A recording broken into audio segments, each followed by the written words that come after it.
What is up, everybody? Oh, okay, that's loud. Some things never change. Turn that way down. Anyway, I got NA ready to go on my new phone here, so we can stream Olympus.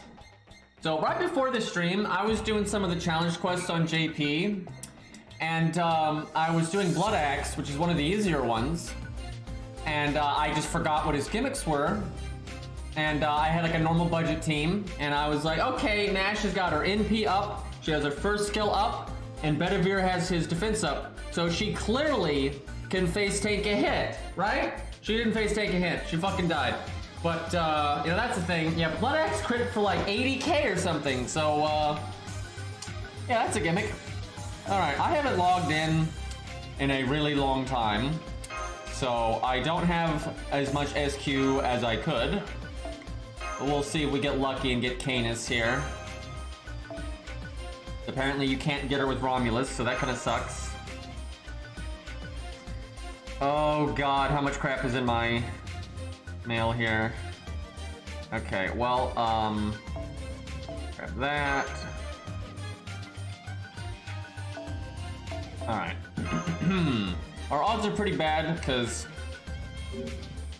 I could have like 1,000 SQ right now if I had actually bothered to be logging in and just doing the bare minimum on events and stuff, but I have not done that. Well, I do have summon tickets though.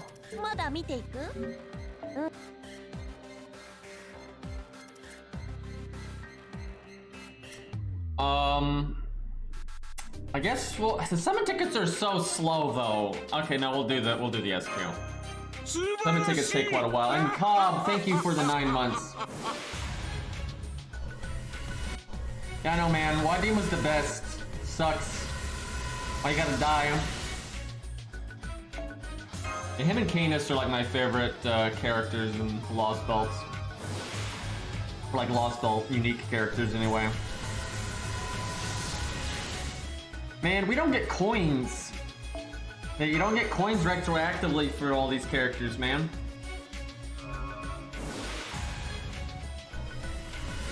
Well, that is the wrong 4-star Lancer. Fuck you, game. That is why 4 stars are awful, though, because they're 50-50. So you can just get spooked over and over and over and over, or you can get the rate up over and over and over.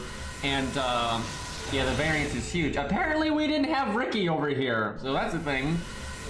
God damn it, game. I don't want that at all. Go away. It's the wrong fucking gold. Hey, Marks. Thank you for the 39 months. That's such a long time, dude.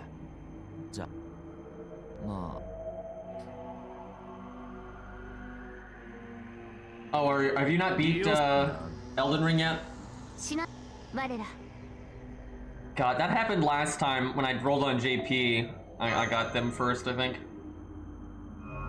I got pretty lucky on JP though. I got Canis to NP5 and a pretty small amount of SQ. Cause see, look, both of these 4 stars we've gotten could both be Canis very easily, right? It's 50-50. So if that had just gone a little bit differently, I'd be done. Like boom, NP2, good enough, we're done. Just like that. That's hardly any SQ and you can be done, right?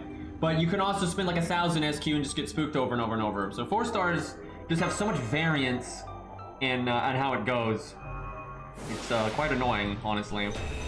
That is the most broken craft essence ever on Castro Artoria. It's honestly so broken, like, it should not be a thing. Like, it's so dumb. Oh, characters, I see. I was working on that off stream some today. I'm getting some, like, rings and stuff unlocked. At least we can still get Sakura scope, because that ain't gonna last forever. That CE gives you more overcharge effect, but it lasts forever. It never wears off.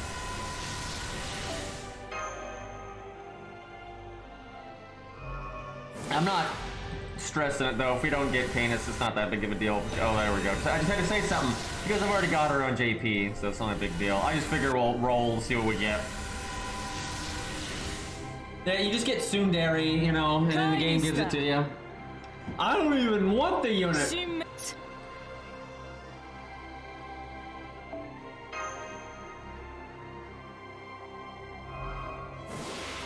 We'll see if we get NP2. How did I not have that yet? Good old origin bullet. Hey, there's a spook I can get behind. But look at this. I could be in P4 right now if these spooks were just the other 50%, right? Like that easily you can be in P4 and P5, right? Like if you get lucky, you can get 4 stars up to in P5 in no time. But if you get unlucky, it could be one of the most miserable experiences on the planet. But hey, extra Vlad, I'm happy about that. I'm not sure I leveled him on NA, I'll have to check, I hope I did. Alright, looks like it's summon ticket time. Oh, never mind. Well, I might use them anyway so we get P3, because that's where you get peak, like NP scaling, like after that diminishing returns. I might not use all of these tickets because it's boring, but we'll use a few of them here.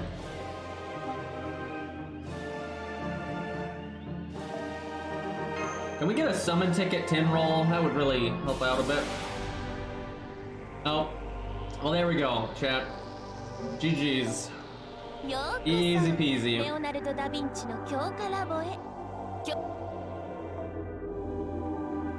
Some of my settings might be off now though because I just switched my NA account to my new phone. So I'm not sure everything's set up properly and I don't have the additional data downloaded and all that.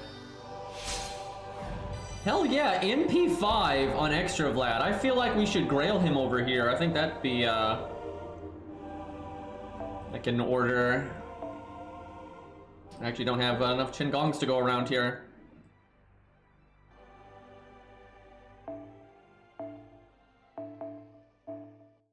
I'll probably grail her to 90 on NA, probably not to 100. Don't see the need for all that.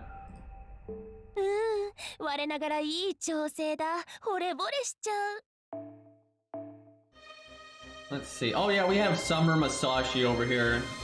That's silly. The hell is this filter, dude?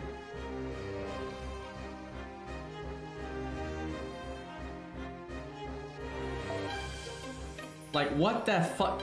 I gotta figure out what lets you turn off, like, the units that are in a team. I think that's what's making it messed up. How do we kill this? Is it smart sword, I wonder? Like, I just want level. Like, thank you. God damn it, man. Alright, where's our extra Vlad? What is he on NA? I may not have leveled him on NA because I had already leveled him on my regular ult account on JP. But now that he's in P5, I'm kind of regretting that. Yeah, it looks like I never leveled him over here. Damn. I need to do that. Did I just miss him though? Hold up. Oh, I've got Juna apparently. I wish I'd gotten that on my main account.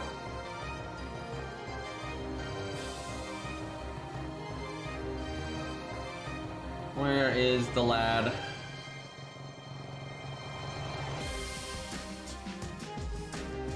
Probably in here somewhere.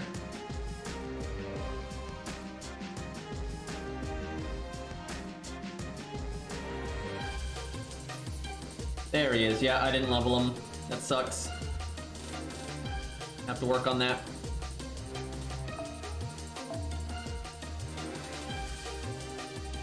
I've got him at a pretty high NP rank on JP though, so if I want to, I could grail him over there. And actually, I think I might have already done that. I think he might be 90.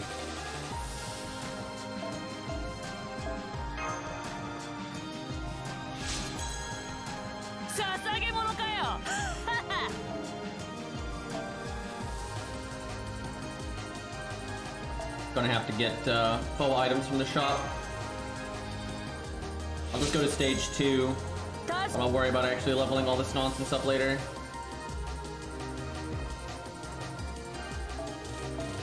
Got a bunch of XP in my box. Yeah, this is from Air Gear.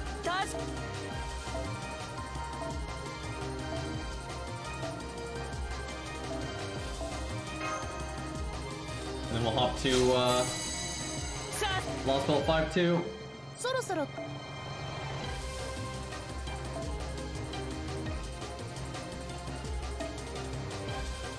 Don't need that many of these.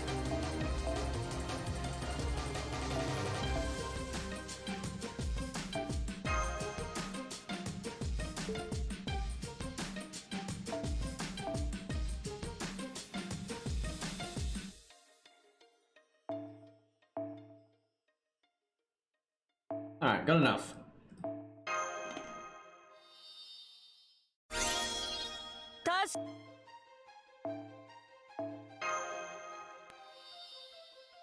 Let me at least get the attack foes so I don't forget. Because God knows when the next time I'm playing NA is. We got NP3. Got a bunch of spooks too, but I'll take it.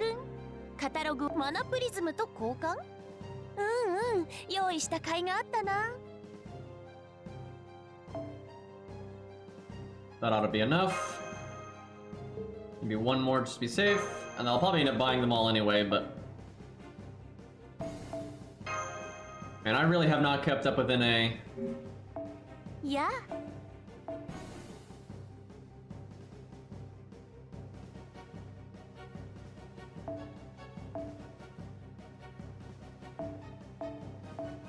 Right on the money. Yeah, I got the twins like right off the bat. It was kind of dumb. It's how it always happens. All right, off we go.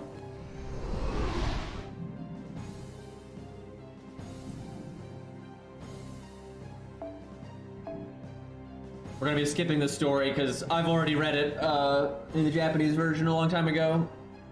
I might read some parts of it though in the NA version just to see how they translated it. Because the translations in FGO can be kind of hit or miss, but sometimes they do a good job, so. Alright, what do we want to... Wait a minute. We didn't beat 5-1 because I kept Poseidon. I think I was going to make a video for Poseidon and I just never did. So we gotta go murder Poseidon real quick. A lot of typos, yeah. Unfortunately, the NA translations have never been all that good. Every once in a while, though, they do an alright job, I think, and they actually get like the nuance they need to, but a lot of times they don't. This is what it is. It's really difficult translating Japanese to English anyway. Especially when like okay, if you're gonna translate like a full sentence from Japanese to English, if you're not limited in like the amount of words you can use, it's not normally that big of a deal, right? Because you might need less words in some areas, more words in others, that kind of thing. And some of the things that don't translate well, you can just translate through multiple words, right? If you don't have a one-to-one. Where the problems arise is like in video games like this, a lot of times there's a text box limit based on how many text boxes there were for the Japanese version, and that makes huge problems. Because Japanese text can condense more things into like a smaller amount of space just because of the way their characters are. So a lot of times they have to cut off like half the fucking sentence to make it work. That's a huge problem. And another problem is just there's so much subjectivity to the way the Japanese language is that sometimes there's like nuance or a hidden like thing that only like the creator necessarily knows and the translator may not pick up on. And the creator may not tell anybody. And then so but it's still there for the reader to like pick up on or not pick up on or whatever, and that can just be lost sometimes, right? So yeah, Japanese to English is just very complicated, and there's almost no way to do it perfectly because Japanese is so subjective. It's just such a subjective language. You know, they don't in so many fundamental things it's different than English, right? They're very, very, very different languages. So it's difficult. And it's difficult to take English and put it in Japanese. Same thing. It's very difficult for them to do that. The languages are so fundamentally different. Anyway, let's see here. I mean, most of the like opening stuff, you know, like anime nonsense, you have to skip because DMCA nonsense. Anyway, we gotta murder Poseidon. Let's see. You know, if someone has a Canis up, we could use that just because that's kind of funny. The Canis not liking Poseidon for obvious reasons. No, Zaw has her. I don't know if I've got Zaw added on NA though. Oh, there we go. Jesus, yeah, already level 100 NP5. How far did he go here? Let's see. Did he have foe items ready? Wow. Yeah, he did. So he's pretty much, and look, now he's got golden sumo. Because, you know, that's what you do for characters you like. You give them proper craft essences, chat. Like golden sumo. You wouldn't want to give him something suboptimal or subpar now. Alright, she actually might be able to solo this, but let's do a team here. Always like how her attack and defense are equal like that.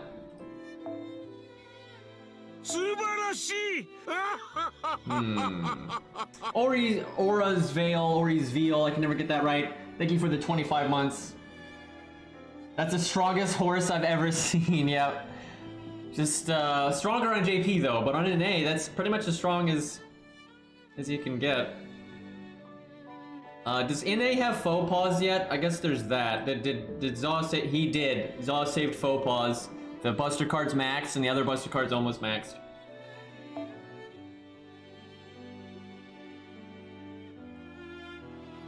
Right, so you've got Chiron with the evade nonsense, and then you got Poseidon at the end.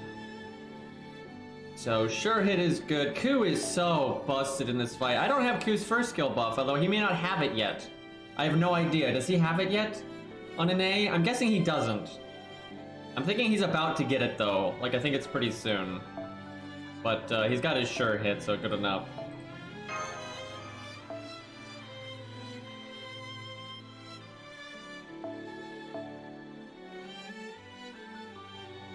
I want regular mash, not VR mash.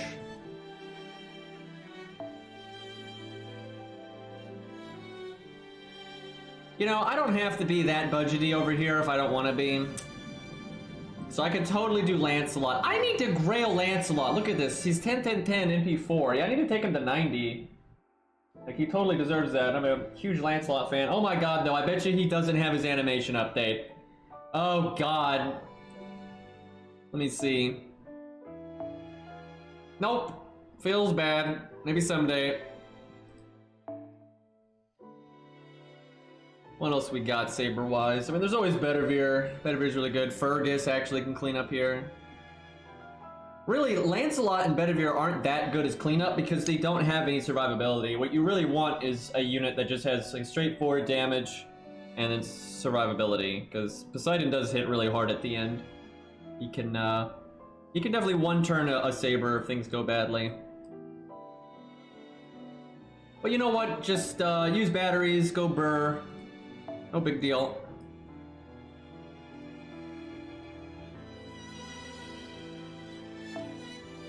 Alright, I have no idea what I even have over here. Yeah, actually, I've got Lancelot on JP at 90, but I might grail him to 100 someday.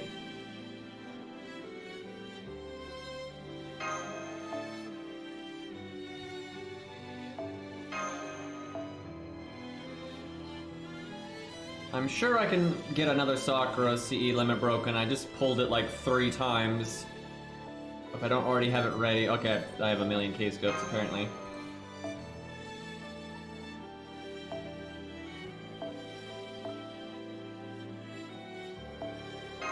Alright.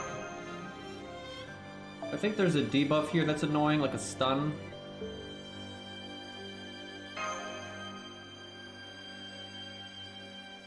I remember there's Guts, there's Evade, and then Poseidon does something annoying.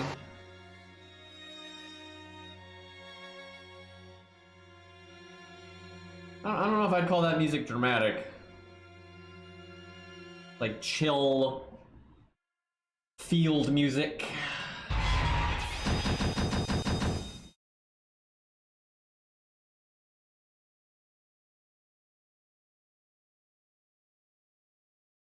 Did I have voices off or something? Okay, that was awkward.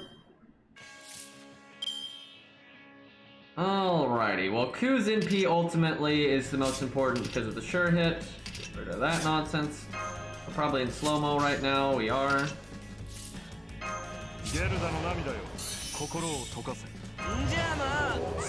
I forgot to put the high quality thing on in Samsung Dex! Why did he do this? This drives me insane! Hold on, I gotta fix this. It doesn't even improve the quality that much, but it improves it enough that it annoys me when I don't have it on. I wish they would have just integrated it into decks naturally. And the only reason they didn't is because there's normies out there that don't want like the extra performance stress. Okay. It is on now.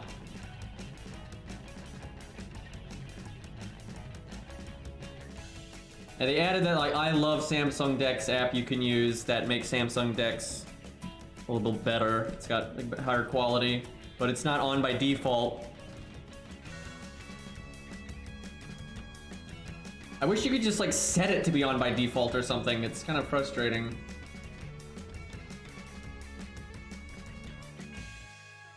But hey, at least the improved its quality a little bit, so I'll take it. Wait, is that JP that I just opened? Yep, that's JP. Okay. One step at a time, one step at a time.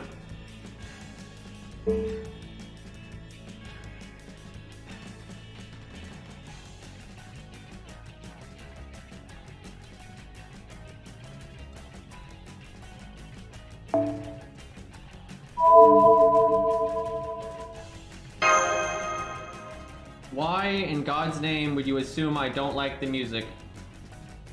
That is such a massive leap in logic there.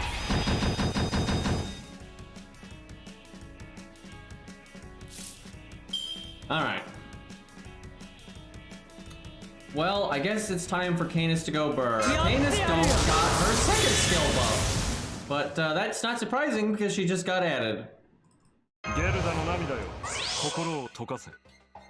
Be awesome if she had it though. I think I'll wait a turn to use her third skill.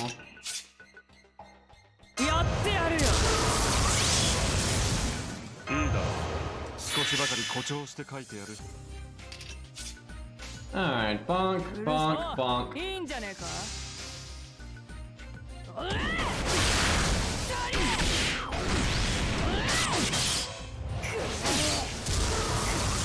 Well, yep, Canis things. Shame I don't have Ku's MP yet, because I didn't get any Ku cards.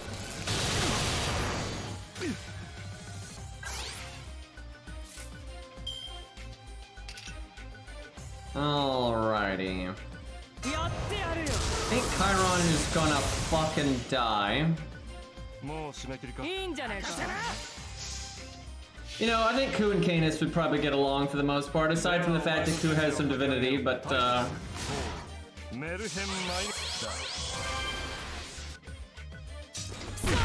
Chat, how did we get Ku's, like, great ancestor? Well, it depends on the legend. It's not always the case, but anyway, how did we get that before we got Lost? Bullshit, man. Like, you could just add Ku's dad, and Ku's dad is one of the most famous Celtic, like, figures, or Irish specifically. He's a very, very famous legend. So it's like, how did we... I mean, Ku is probably more famous, but still. Okay, he's got evade. Poseidon about to NP. I could save Hans, but I don't really need to. Honestly, I don't really need to save anybody.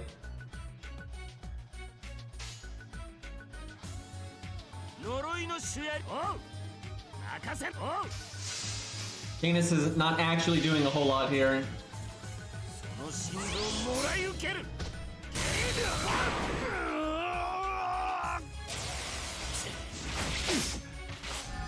Well, that's it for Horse Boy. Nice guts though, good try. That did so much more damage to Canis than I thought it would. Well, she didn't do shit. She didn't do anything. Just kind of showed up and died. Unfortunate. Let's see. Can NP here, can crit here. Probably just crit. See how that does. Probably do the attack up, because I don't think we're gonna need it later. Oh, I don't have the attack up. Boy, we did not need to bring that. We're not doing this right, but we'll probably win anyway. This is probably not gonna break. Didn't think so.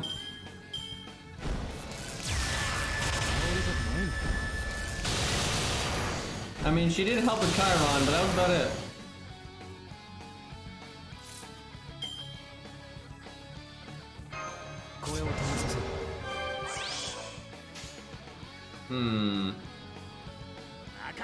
Just crit forehead.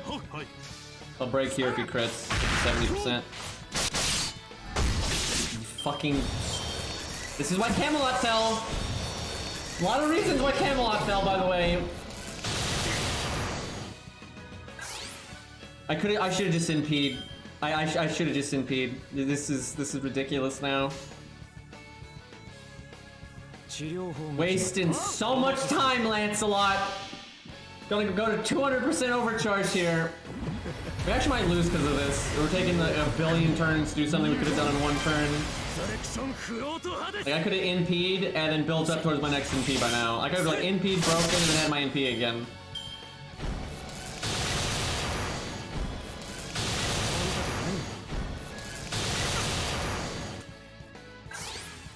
Yeah, our crits didn't really work out there.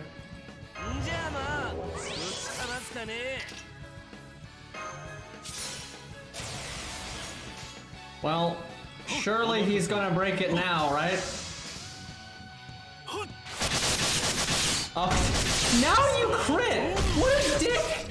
He just triple crit when he doesn't have any buffs right now. And we didn't even need the crits on that turn because the boss only had 29k. So he just tried to stun Lancelot, but he had the debuff immunity, so it didn't work.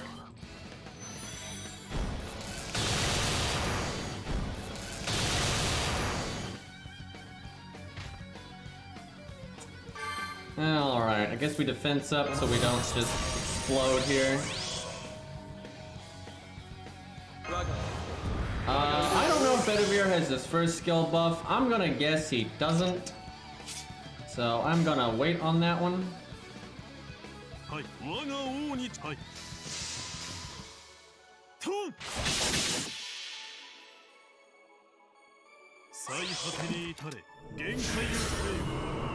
He shouldn't like me, because I don't like him either, because he can't do his fucking job. I don't like jobbers, thanks. Like, he didn't break there. No respect for this man. Now we're just having to wait through these invulnerabilities. Now Bedivere is gonna get smacked. Actually, I think we're gonna lose. It's up to Bedivere, because we have to break this health one next turn. Oh no, we can break it now. Okay, so invulnerability is not very good. But we have to win before the NP. Either that or Ku has to clean up. Which, let's be honest, Ku can actually probably clean this up. Don't kill Bedivere. You trash fucking Poseidon. What are we doing here? I got Bedivere at full health and he gets triple attacked and crit. So now Bedivere, what the hell, dude? Well, I think it's up to Ku now. Everybody's out here throwing. What the actual hell is this attempt, dude? Yeah, Ku can probably clean this up. It'll be close. 80, 80, 90. Nice! Yeah, just missed that Buster crit. Fantastic. NP drain, not a fan of that. Invulnerability, not a fan of that.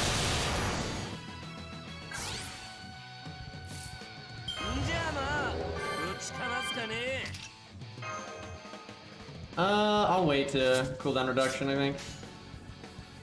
Alright, let's see here. We focus on NP gain because of the invulnerability.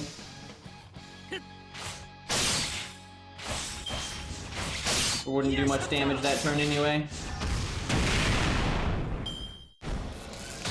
Dude, Bedivere didn't get to do anything. That was very disappointing.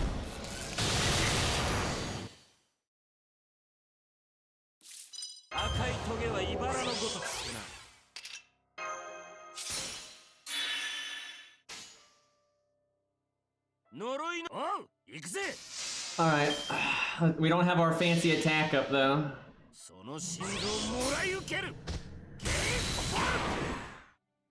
Decent damage though. That'd have been like... Actually, that'd been like 80k if he had his buff because he's kind of low in health. And the attack up would be pretty big.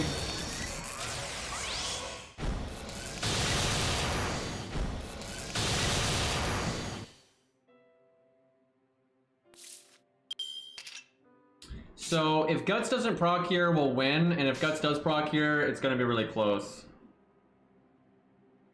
Oh.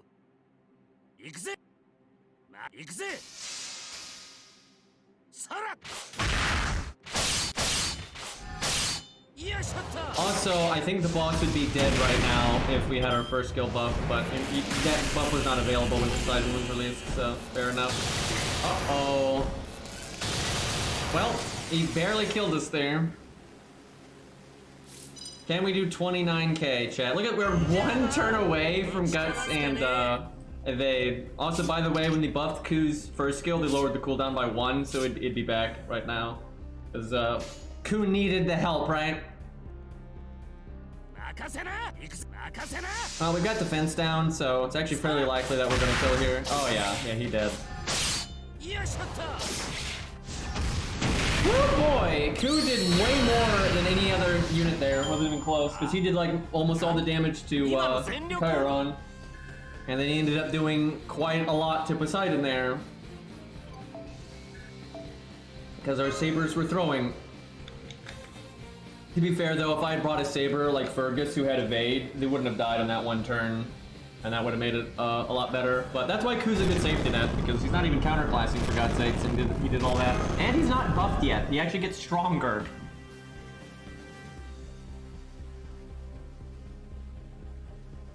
This is really weird when the sound effects don't play when you don't have the music on.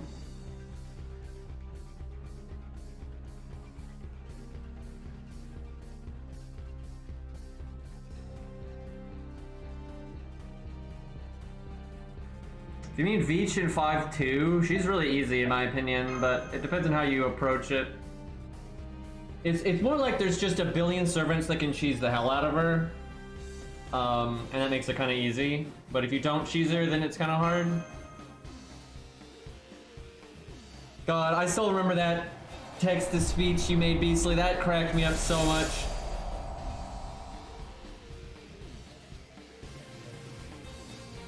I mean, since you made that though, I don't think they've buffed another 3-star Lancer. Like, I don't think so. I don't think they've even buffed, well no, they have buffed some 2-stars, right? They buffed Leo and Gareth, but for 3-stars, I don't think they've buffed any.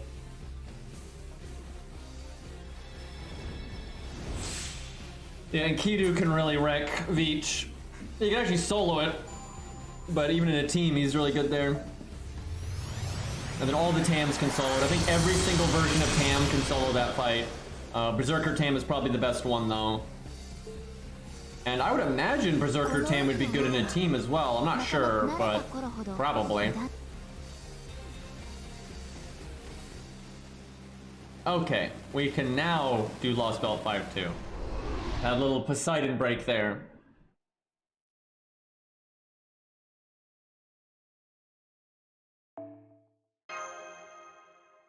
I love this story. It's awesome. It's my favorite of the Lostbelts in terms of like the story, and it's my favorite in terms of gameplay as well. However, I will say Lostbelt 1 is very close in terms of the story.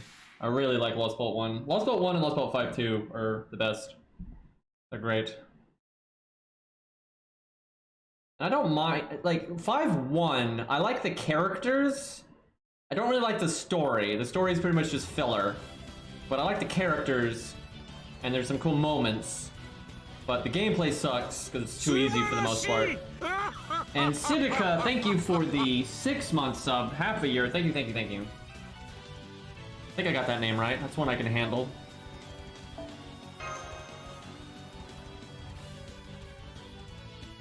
Oh yeah! No, that Veach fight is pretty much the Veach fight from 5-2.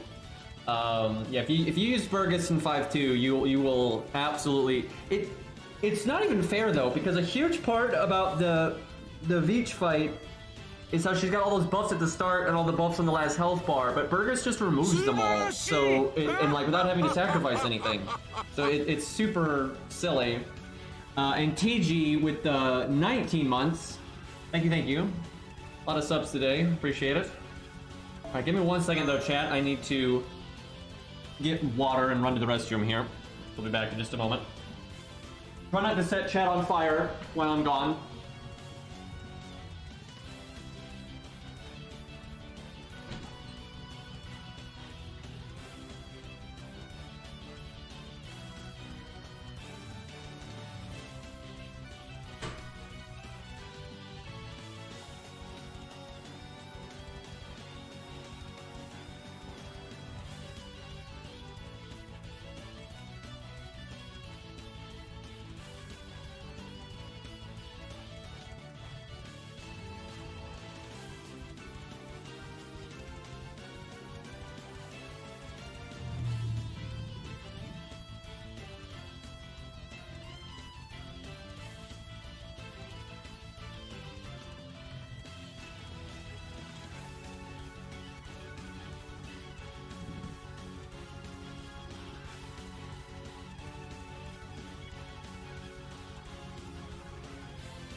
Now chat, I'm coming back. When I look at my screen, I don't want to see anything suspect. Say I see something suspect. I saw that. Well, Sanson's tried to hide it, but I saw that.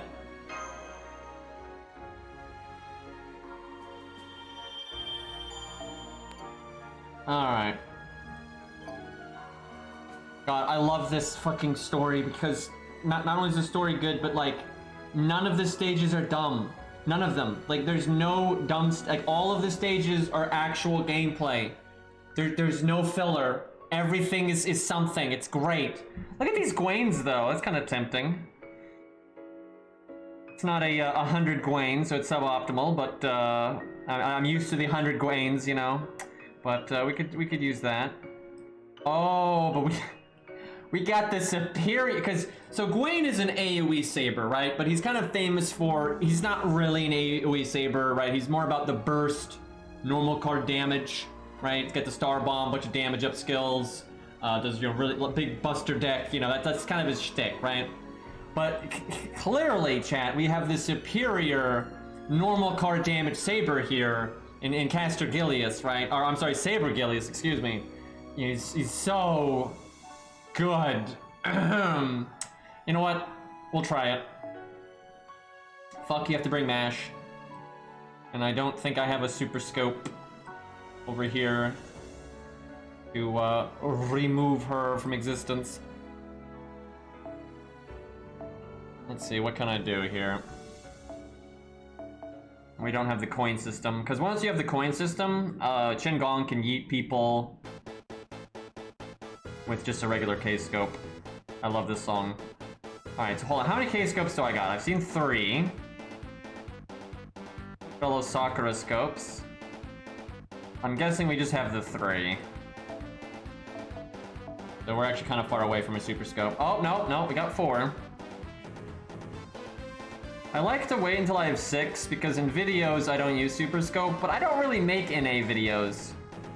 So, I don't know, maybe we super scope as soon as we get it. It is so nice with Shingon. Yeah, I need 1 more. Ooh, look at that double golden sumo chat. Got 2 of them. So I have 2 units that we can give a proper CE to, opposed to all this other filth. Okay, well, we're probably not going to be able to yeet. If only I had to bring regular MASH, I could have regular MASH give the battery to Chin Gong to yeet her, right? But, won't let me do that. Oh, right, MASH is level 80.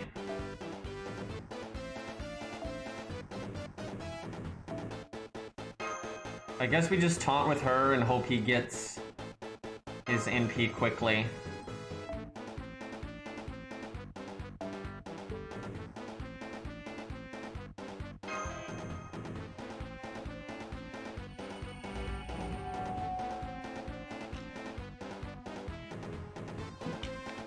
Now see, if they ever bring Golden Sumo back on JP, then I get to dual wield them over there too. That'll be nice.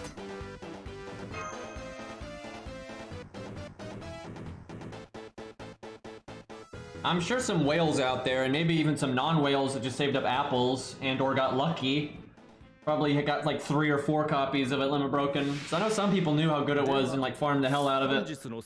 But you got 5 copies from the event itself, right? You didn't actually have to farm to get 1 MLB.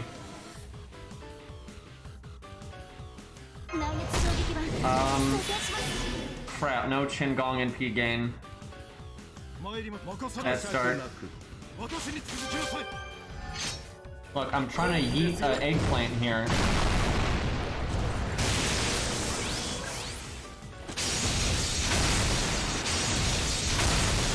Now, I've read the entire story of 5-2, on like a Japanese version, but a lot of skill names I actually don't know, so it's kind of cool to get to see some of that stuff.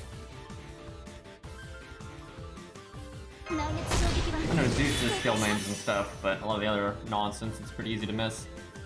So most of Chin's NP gain is in the final hand. So he might not actually get it in time, which is pretty annoying. Got a triple art deck, by the way.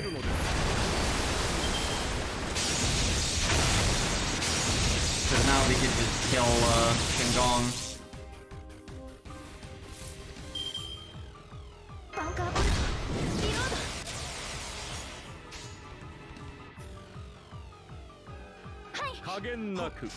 Don't do it. Well, if they kill Qingong, I just need them to also kill Nash, then it's not so bad. Well, that's 1. Hit mash, hit mash, hit mash. Come on, come on, no!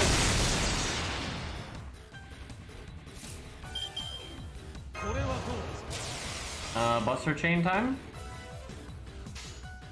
Pretty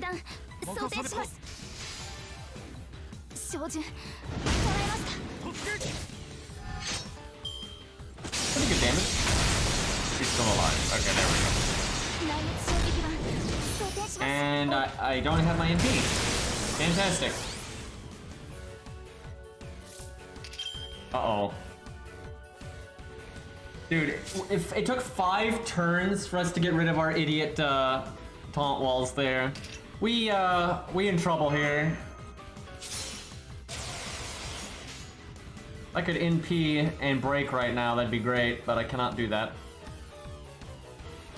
I'll heal next turn. Crap, we didn't break! Oh, look at him having piercing vulnerability. Oh. Okay. Damn it, I wish he'd popped guts because I go up to 4,000 health, but I shouldn't have used it there. Well, I didn't know. No point in doing Buster stuff here. Although our debuff clears on a Buster card, damn it. What's the play then? I want to Art Chain, do the heal boost and heal, but if I don't get rid of that defense down, it's pretty big yikes. I think I have to just heal without the other heal boost. Unfortunate.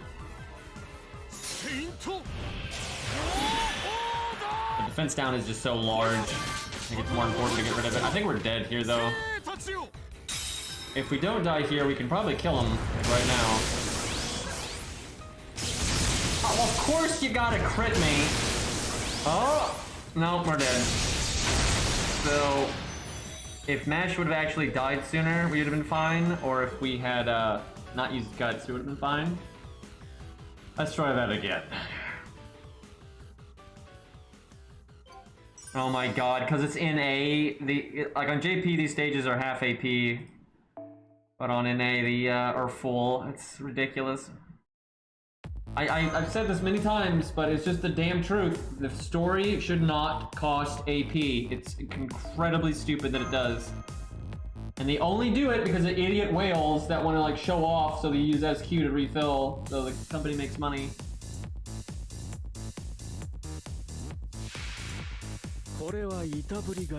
Okay, that's so much better than last time. Should be good to go with that.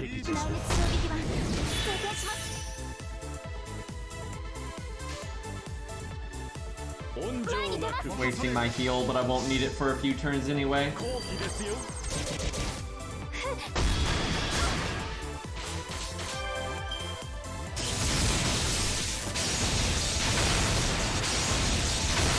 Ah, he let her have it. Dude's got pretty high attack stat, actually.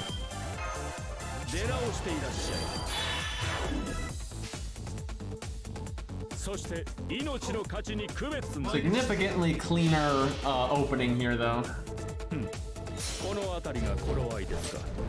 Yeah, what whales use SQ on refreshes all the time. And what happens is they use all of their apples and refreshes on farming anyway, so when a new story comes out, they end up using quite a bit of SQ. Not only to get through the story as fast as possible and show off, you know, whatever stuff there is, but a lot of whales, big whales or even small whales, they'll use SQ then to farm the free quests that you get for beating the main story to get whatever new material they added, because they always add a new material, and that's why. Like, I've said this before, it's really stupid that they keep adding new materials every story, because now you have so much bloat. There's so much, material bloat, because they just keep adding them. But the reason they keep adding them is because they get a lot of money from it, because whales stockpile the mats that are already in the game, like they're already available. So the only way to get them to like burst farm and use a bunch of SQ is by adding a new material for new units that just got added. And it works. Lots of whales do this. Lots of whales, they farm so much that they're out of apples. So they zerg through the story, they roll on the new unit, and then they need to get the new unit's materials, and so they do the new free quest, they drop the new material, and they reset their AP, I mean, bunches of times. I mean, the amount of SQ that they actually generate from like every whale on the server doing that is quite a bit, and that's why they just keep adding stupid materials every bloody new story, and like the material bloat is just completely out of control now. And that's why, you know, they make the stages cost so much AP and that kind of thing. It works, you know, it doesn't affect normies very much, but the whales eat it up. Okay. Got his defense up. Do I have a defense removal command code? I do not. What do I want to do then?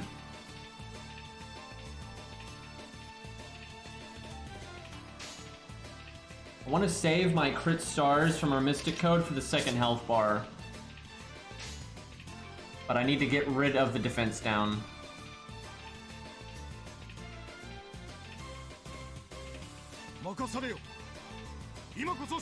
Kind of a disgusting turn, but you gotta do what you gotta do sometimes.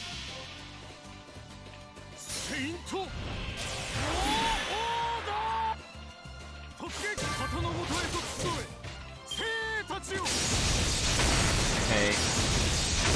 I've only got 70k here. I think I should focus on MP gain. I think I have to do one buster though. Do that so I get the heal. No, I might want to save the heal for after I get NP'd.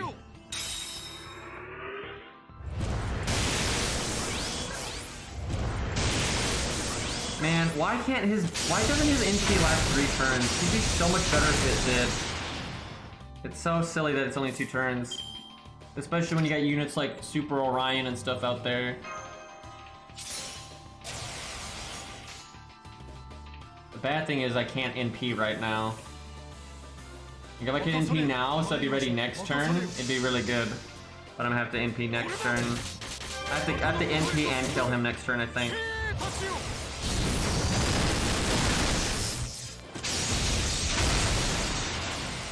So if I had not put my heal on cooldown, I could go up to 6,000 health here, and I could potentially live one more turn, but I didn't do that. Oh god, these crit chances are not good. Oh boy. Just crit forehead. Dude, if he just like buffed for 3 turns instead of 2, this would be so much smoother. Also, the CGI in that flag is atrocious. And Mr. 2D, Mr. 2D, thank you for the 5 months. Oh, he killed it. How about that? I looked at my chat for 1 second there, and the mob's dead. How about that? Big damage. Must have crit. When he does crit, it's pretty good.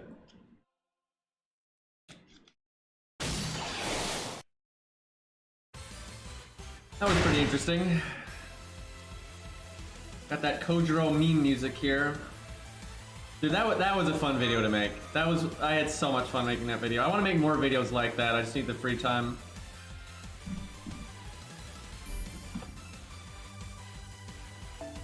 I kind of want to make a video like that for Tesla, even though his buff was a little while ago.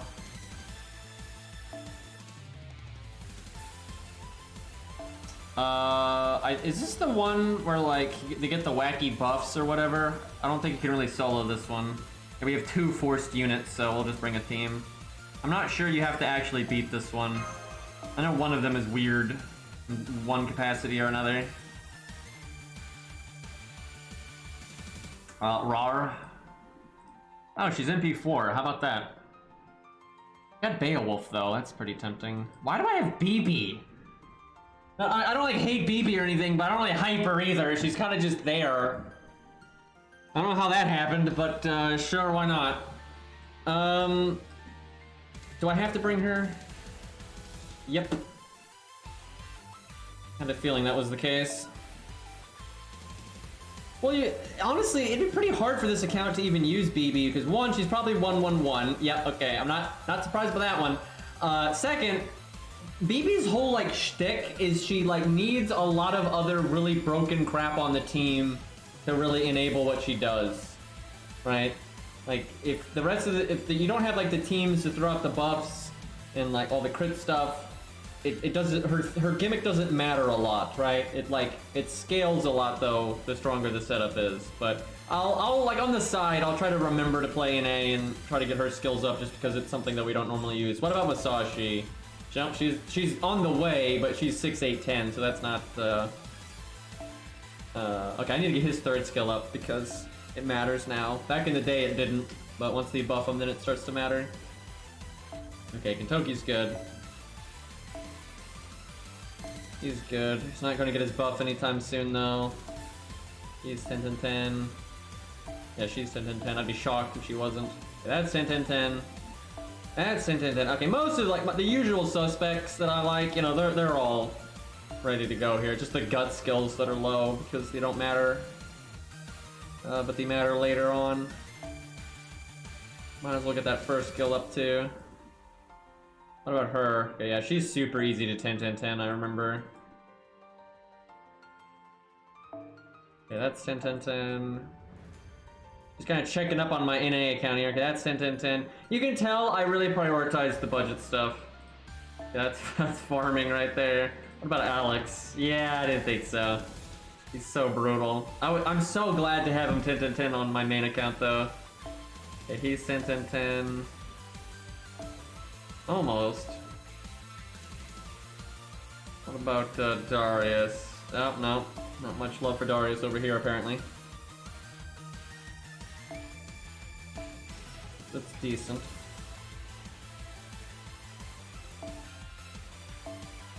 Yeah, I definitely focus on the budget stuff. Yep, 1-1-1. I have a feeling she got... I don't mind Carmella, but I have a feeling she got leveled during like a lottery event or whatever, and I didn't really care. Just putting the XP into something. Yeah! There's our assassin though. There's the 10-10-10 that we need. Oh, one day he'll get buffed. Again, actually. He's that bad. Imagine getting buffed twice and still being one of the worst units in the game. Not a great feeling. Okay, that's good. Alright, back to the stage. What do we got here?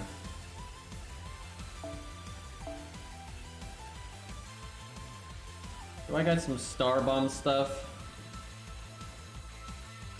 Like golden carp, yeah, there we go.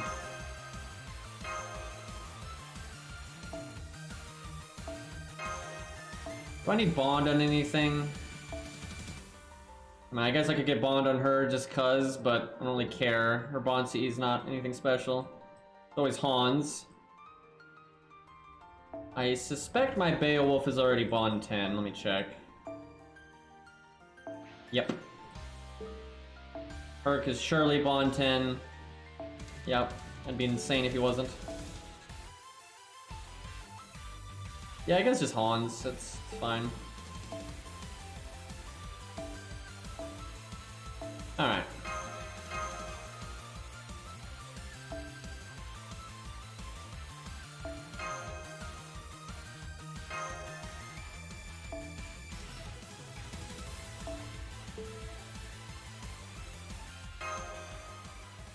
Yeah, I kind of want to take a couple of days off and just make a Tesla video or something, but I could do that at any time, but I'm so happy with Tesla's buff and animation update. If Sanson can get that treatment. Also Darius, he doesn't really need the buff, but he needs the animation update.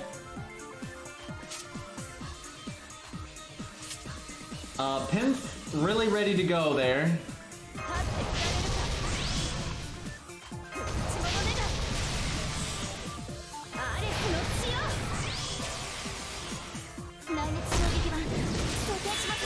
Alright, well, Pinth go burr. I wish she'd gotten a Buster Chain. Big fruit nail. Oh god, the damage.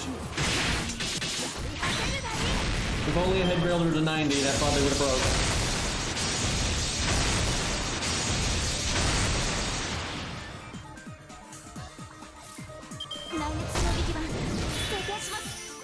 Bash, bash.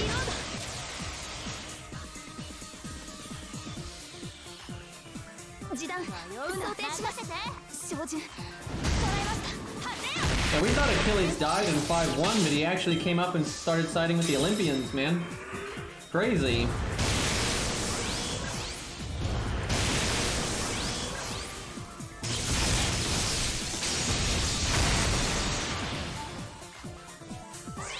She still has her buffs. Now, he has double defense up. Not damage cut, it's defense up, double defense up. Let's see if that saves him. I don't think it will. Unless it's like a 50% defense up.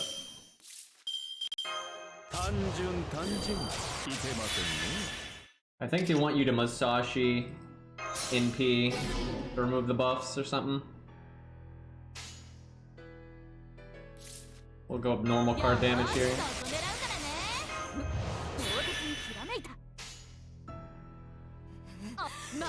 Alright, go get him pinned.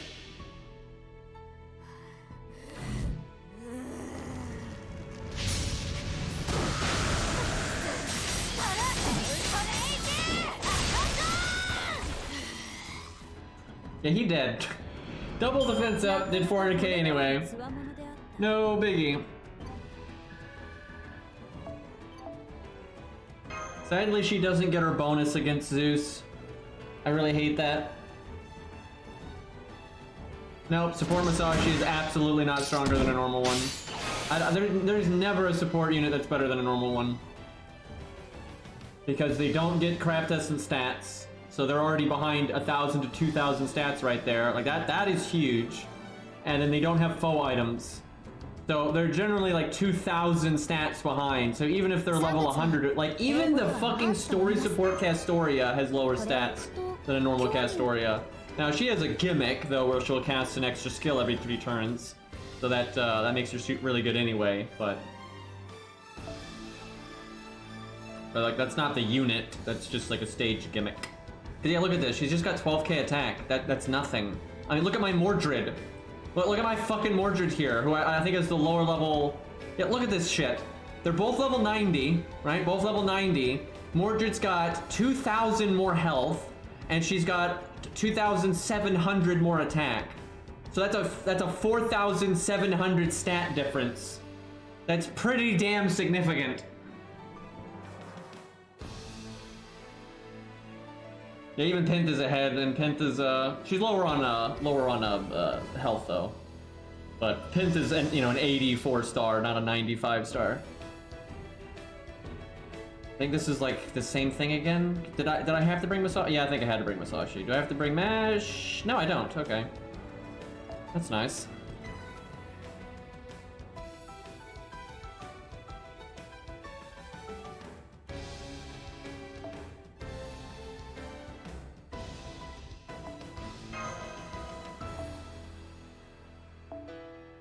I have so many 2030s on NA.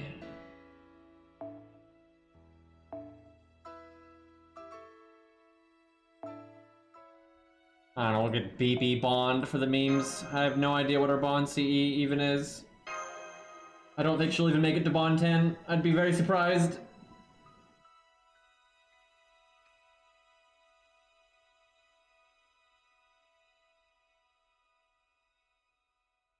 I have never seen a servant that is better with the story support CE, and the reason is there's a bunch of other CEs that are just better. Like, sure, the story support CE is okay.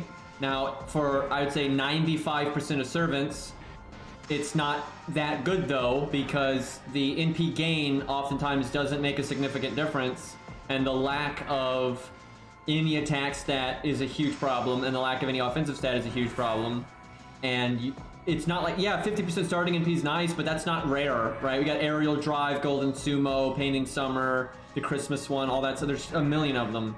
So I'd say for almost every goddamn unit ever, you're better off with one of your craft essences. Now, the story support one, though, is good enough that they're not going to lag behind so much that they suck. And even if you have like a loopy unit that's about like wanting to loop their NP or something, there's a lot of NP gain style CEs to pick from anyway. Like, it's not that great. Now, it is good for supports. It's really good for supports. If they don't need the health or whatever. But you don't normally get supports. They normally give you DPS, right? So if you put it on, like, Castor or Toria, it's pretty good. Still not the best, though. Like, the Amakusa one is still better, and Super Scope is still better. Like, I guarantee you, if players could get access to that CE, but it still have the 0 attack, 0 health, people wouldn't use it very much. They'd use it occasionally. There are times that it would be good, but they wouldn't use it very much. People are still going to use Super Scope 2030, Prism Cosmos, that Amakusa one, Black Grail, right? And even regular K-Scope. Like, just extra starting NP is so much better than just some NP gain most of the time. And if you are going to go long-term and you don't need starting NP, then you're more likely to go with, like, Prism Cosmos or something. Or 2030, etc., etc. It's just, it's a middle-of-the-road CE, and you're normally better off not being in the middle of the road. You're better off being onto the left or the right. And there's better CEs on the left or the right. And also with the lack of stats. Like, it's not that great. Like, sure, it's a hell of a lot better than what they used to do, which was no CE at all, right? We're not living in those days anymore, thankfully. So it's a shame Pence doesn't have her coins yet, because she could be at 70% battery right now, then give herself the 20%, which put her at 90, and then Hansa's skill could put her at 100, so you could get her MP in one turn, even if you didn't get a card, which would be pretty cool. But no such luck. Should have brought Anniversary Blonde here.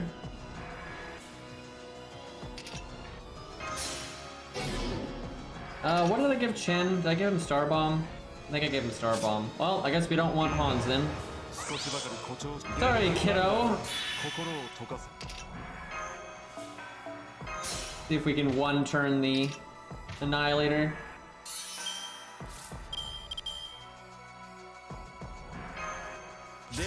Probably.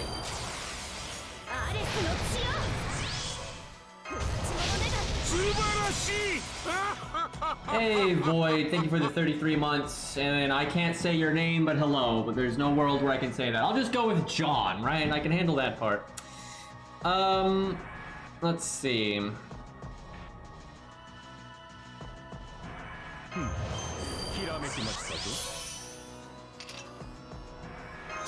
Alright, you know what? We just fire everything. He's gotta do 272 though, and our crit chance ain't that good.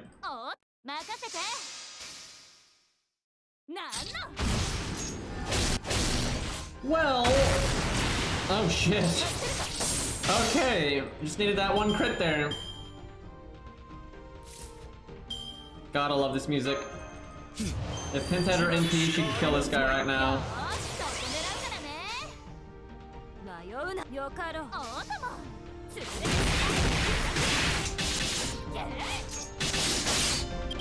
This song is actually from one of my favorite video games ever, Net Commander. It is such a good game. And Samsung Dex just said, fuck it. Okay. Sure. Oh, wait, no, it's JP again. One Track Mind.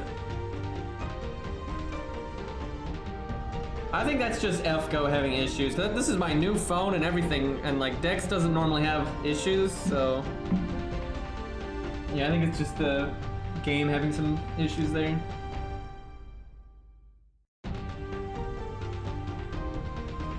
But yeah, Met Commander, it was a game I loved as a kid, and then when I played it again as an adult, I was worried it wouldn't hold up to the test of time, but it did very well, like super well.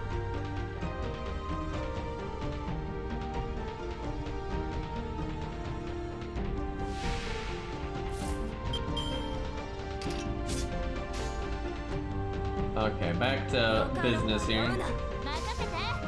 Yeah, so Elden Ring is a game I really do like, and it has a chance to still go up in my book, like, depending on how the balance patches go and stuff.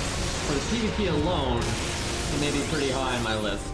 But it's not, you know, I don't think it's gonna make, like, top 5, or maybe not even top 10. It might make top 10, but there's a lot of things I love to death in Elden Ring, right? I'm like, wow, this is so good, but there's so many fucking stupid things in Elden Ring that hold it back quite a bit. But we'll see. You know, it'll probably get DLC, and the balance patches could really help. I mean, Richard really never goes away, right? He just, we're never gonna be like, wow, we're never fighting Richard again, right? That's not gonna happen.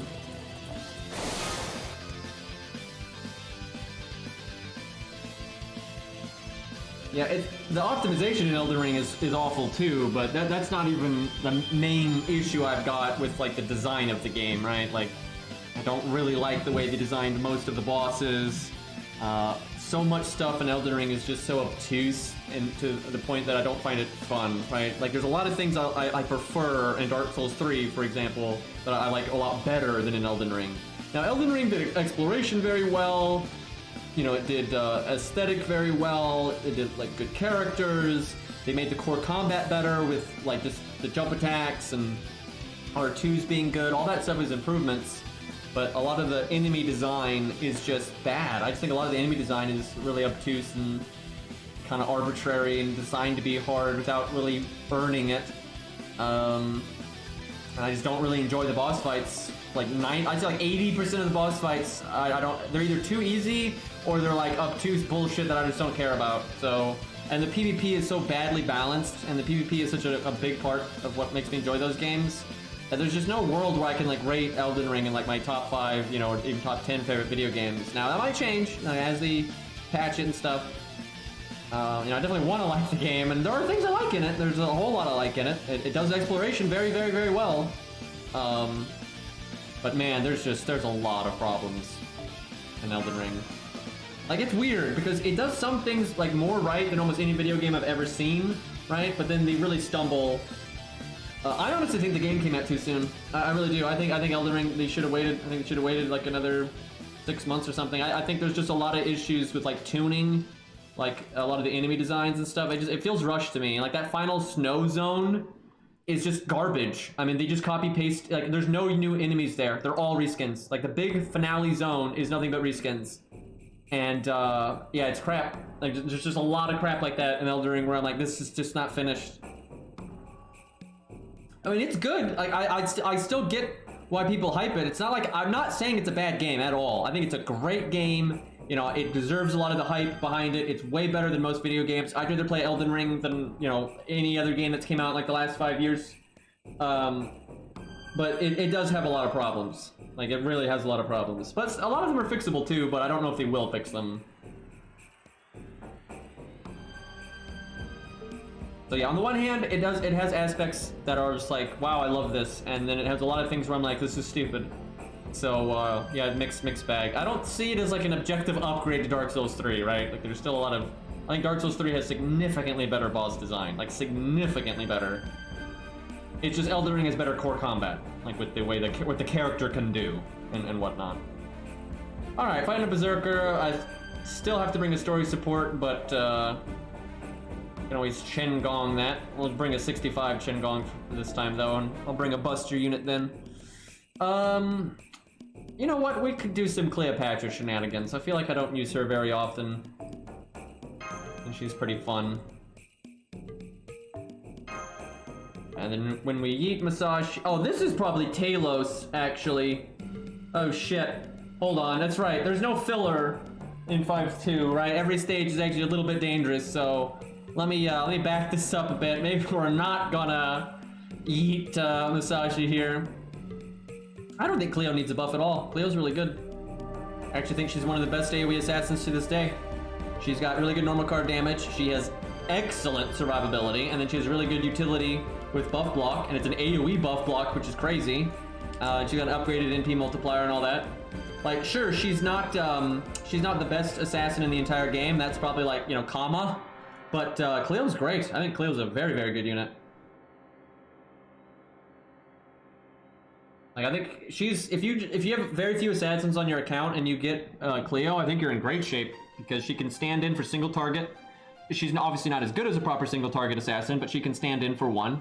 She's a very good AoE one, and then she has amazing survivability and utility. Like it's great, very good. Alright, well, we fight Talos multiple times, and the one that really matters is the one with the twins, so there'll be a saber there. For this one, we'll just go with, let's see, I kind of want to just use whatever I feel like. I don't really need to stick to budget. I've beat 5.2 on pure budget setups so many times, I think I can do whatever the fuck I want at this point. Oh, here we go, we'll use Scath. That's something. We'll go with Ons, I think.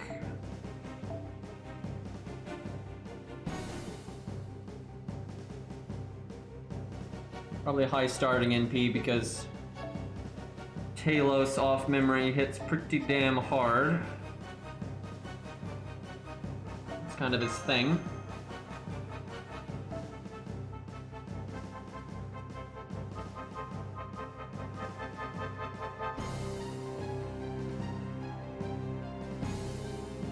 Yeah, Serenity, Jin-Kei, and Charlotte, those need buffs, absolutely.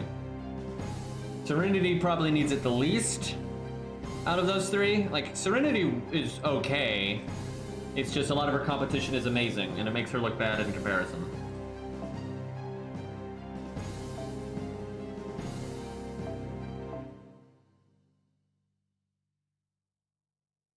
Maybe I should start with David so Musashi can live to use her NP. She's got her own invulnerability though, it's not that bad.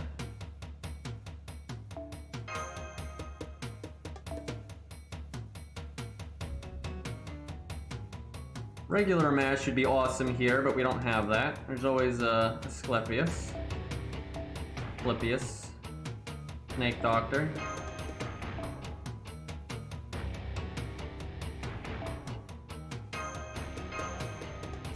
I think there are dots here, so we'll go with Atlas.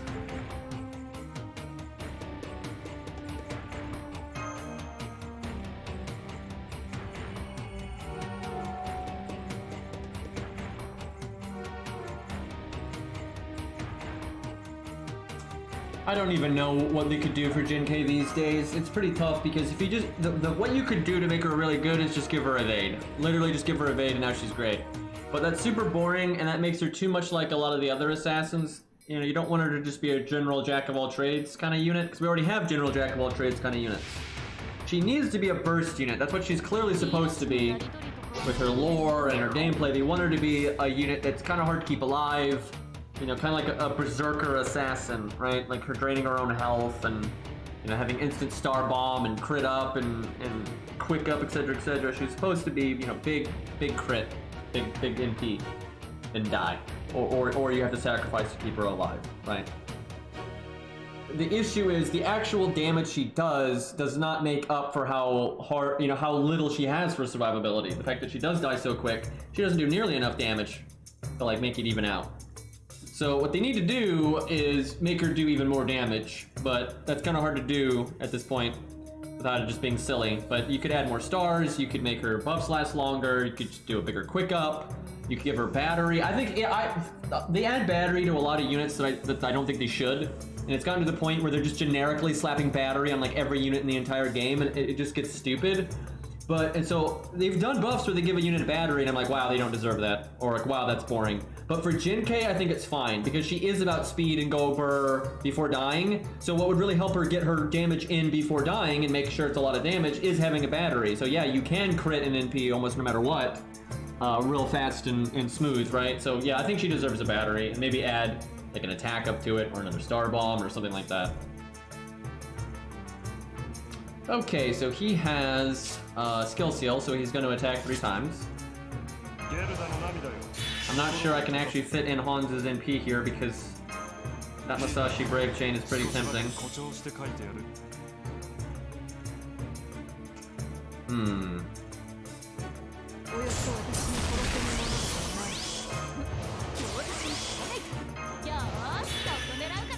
You know what, will I invulnerability him? I don't know about that. The DPS getting a guaranteed turn seems really good, but you know what, we'll fuck it, we'll do it.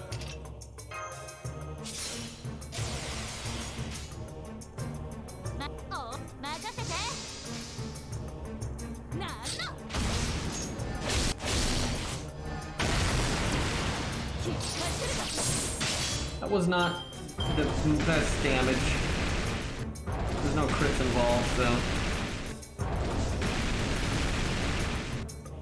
Such a shame that he didn't get Scath's NP, because stunning right now would be really powerful.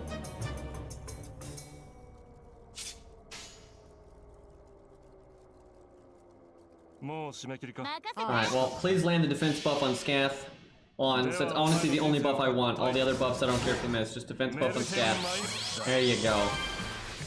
Because we just need Scath to live here. Now that was some damage.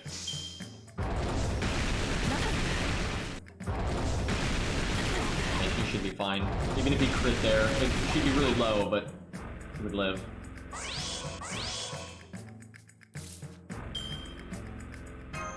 I don't think Talos has divinity, but we'll use it anyway.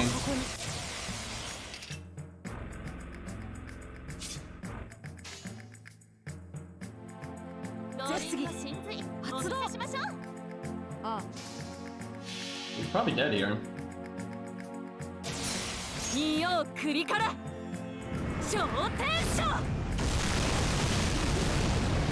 Berserker Musashi's not really Ooga Booga. It's more art loopy stuff. Okay, no, he's probably not dead. We don't even have an attack buff from the Mystic Code actually. Probably should have brought that though. Yep, if we had the attack buff. Oh wow, that almost did it. But with the attack buff, we definitely would have done 7k there. Well, nobody died.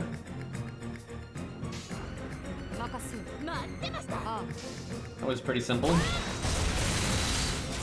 Oh, fuck. Shit, come on, there you go. We didn't crit there, we would've gotten blasted. I was all happy because no one died, but if, I totally forgot about the guts thing there.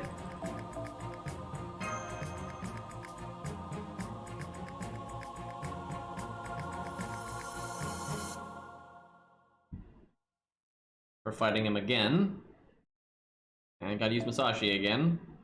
Probably do the exact same team, really. Seems to be pretty effective. Maybe just do that instead.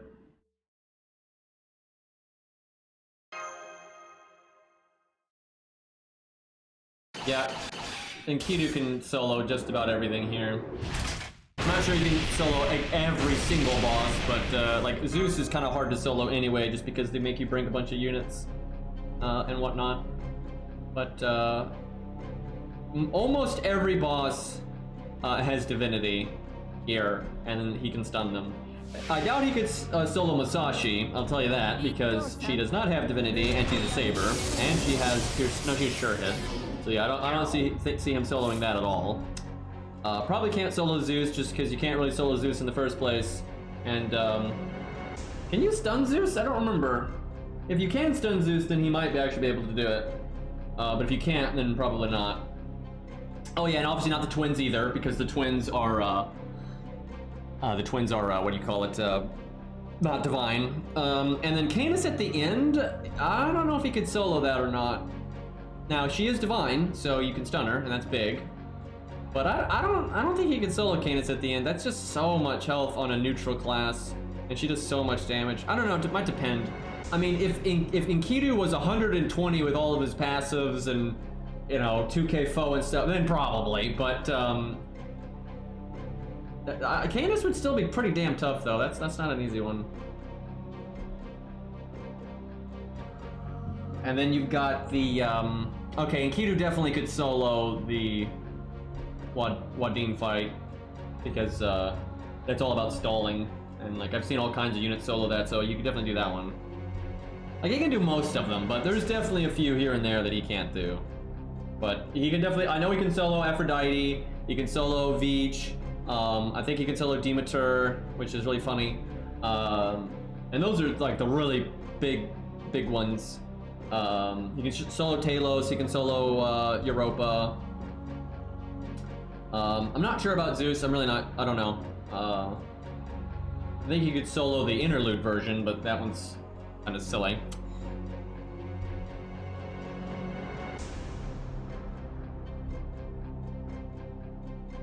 Alright, what are we doing here?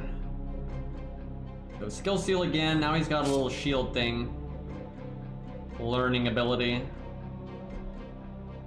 I think at some point Masashi gets a thing where if she hits him, she'll remove it, so you just need to wait a minute.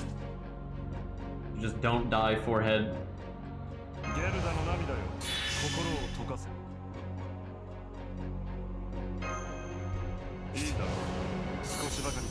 I guess I just NP now with Hans. I'll whiff a turn of the healing, but forget the defense buff now, that'd be nice. I almost want to just use Masashi's third skill though. I mean, surely Talos isn't gonna one-shot us, right? He wouldn't, he wouldn't do that.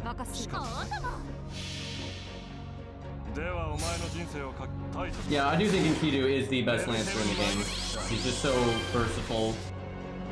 He's, like, even when, like, let's say you're fighting an archer boss, right? Without divinity, right? It's just an archer boss. And it can be a tough one, like a challenge quest or something, right? It can be a big shot. But I've never seen an archer fight that Enkidu can't whoop. Now, there may be another Lancer that is just more, like, in their niche, or is just more, like, set up for that fight, so they'll do a bit better than him. But he'll keep up just fine. He's not gonna fail. He's gonna be able to beat it.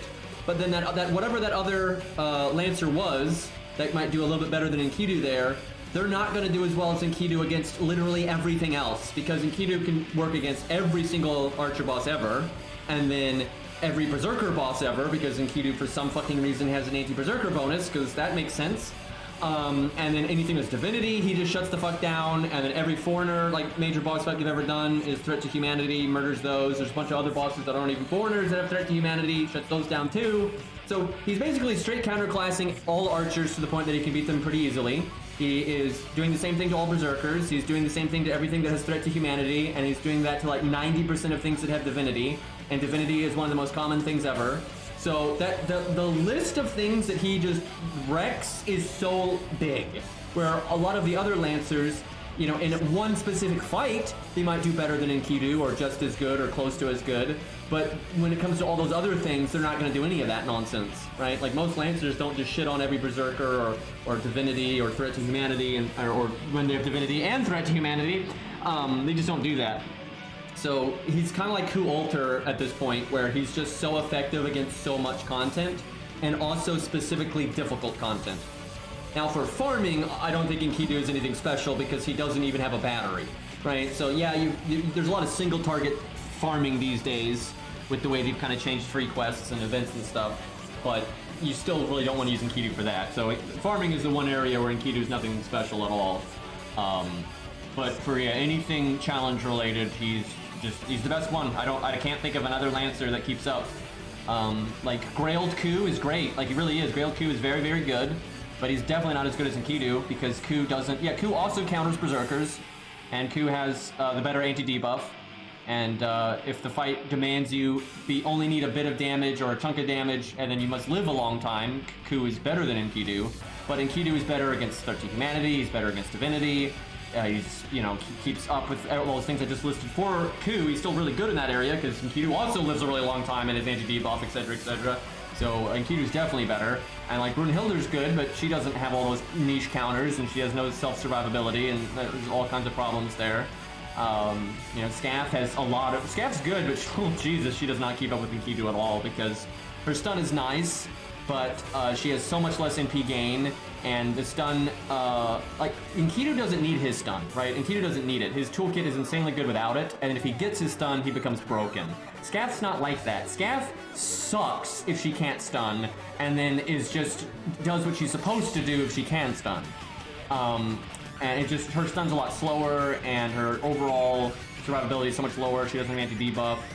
She's really weak when you're fighting multiple enemies, because you can only stun one at a time. She doesn't have the anti-berserker stuff.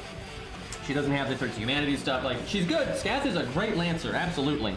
But, yeah, she is definitely no Enkidu. A Reshigal is pretty damn good, I will say. I think a Reshigal might be one of the next best Lancers, actually, because, like what BZ just said, if a Reshigal was single target, I think she really would keep up with Enkidu. I still don't think she'd be quite as good just because Enkidu has all those niches. But a Reshigal has some of the best survivability, in a really weird way, just because the defense up, the invulnerability, and the health boost thing. Like, she actually has pretty solid survivability. It's not as good as Enkidu or Ku or something, but it's still really good. And then she's got really good normal card damage. She has insanely good loopability. Like, her looping is nuts, right? She's super good at looping. And then she's got a niche now, and her niche is very common. It's very, very, very common. So Reshigal's amazing. And for AoE, she's super good. But for a lot of challenge content, you want single target. But Reshigal is definitely in the running for one of the big boy Lancers. All right, let's see. We're at 92% with Scath, so we kind of care about Musashi. Everyone's getting their NP next turn, as long as they don't die.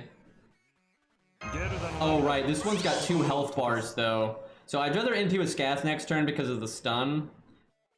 I could save Hans with invulnerability, but I don't actually need to. Let's see. I might just do it for pride. It'd be kind of fun to see if I can win without anybody dying. He'd probably die the turn after, though. Musashi would have to be able to one-shot her health bar. You know what? We'll try it. We'll try to keep the boy alive.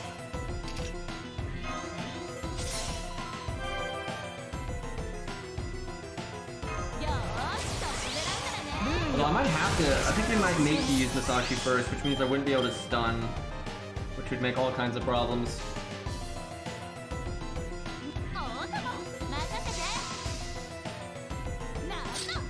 Lancer really is busted these days. Like, Enkidu's insane, Ku's insane, Scath's really good, Reshigal's really good. There's a lot, and Canis is really good too. Canis is definitely behind Ku. I've compared Canis to Ku a lot, like a lot. And there's occasionally a circumstance where Canis is ahead, but overall, she's a step behind Ku for sure. And sometimes Ku is better than Enkidu, sometimes, but I'd say more times Enkidu is better than Ku. But they're both really good. And Ku's really nice though because he's a 3-star. Anybody can get Ku, and he's insanely good at 70. Or if you want to be on to 80 or 90, he's really good too. But he's a unit that anyone, if they want to, can have access to and turn into like a really good, monster unit. So he's a very useful thing to the player base. Okay, no, the boss lost the thing, so I can scath and beat her.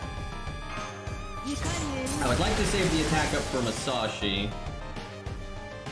Let's see what Scath can do here. So, bam, bam, bam. I mean, there's like no moon cancers, so it's not really in the class. Nobody, you never use moon cancer because we're moon cancer. wish that Buster card had crit. Hopefully the quick one got it. If you level Q and Enkidu, you don't need any other Lancer for challenge quest content, but you may want one for farming. I think absolutely. Alright, this is kind of a tall order for Masashi here. Now, if it was a proper Masashi, it actually wouldn't be a tall order. She'd actually do this no problem. But because it's a story support one. So Scath has crit buff and 100% crit, but Masashi's got the other buffs.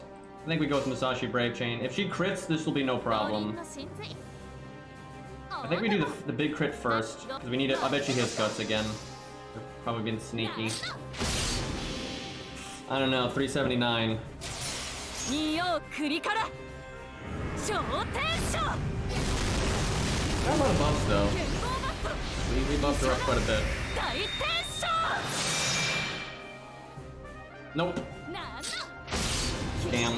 Well, Rip-Ons. Setting aim. Oh no! Yep, there he goes.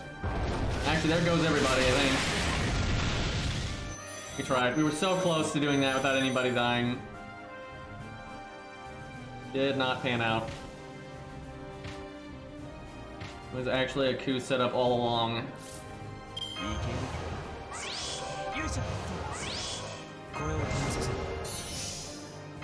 I actually don't really need the Guts because we don't have the attack up on an A.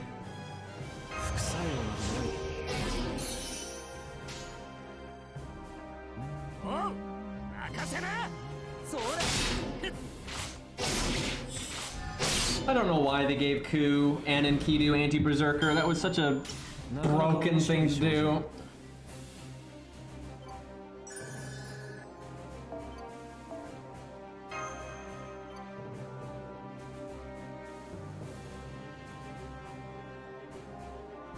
A pretty cool animation on Talos' crit there.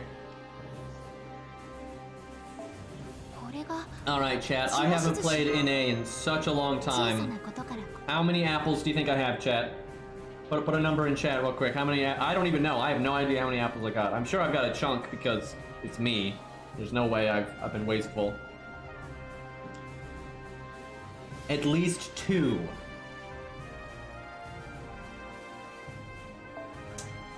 Okay, I got 919. And I really gotta emphasize, I haven't played NA in a long time. I haven't played NA in a long time. Most events I don't even play, right? I don't even touch them. That's nothing. I like how there's like new people here that are like, what the fuck, dude? My main account has over 1,000, and I play that account. I've cleared, I'm not exaggerating, I've cleared like every event we have ever done on FGoJP, right? I've done every event. I've gotten every command code. I missed one command code, and that's because I just forgot to buy it. I had done the event, I just forgot to buy the damn command code. So I've always completed everything, and my main account has well over 1,000 apples. Like you can play the game loads and get lots of apples. I would have more apples if I actually played this account more. Because yeah, most of the events that give you like 20, 30 apples, I don't grab them on this account.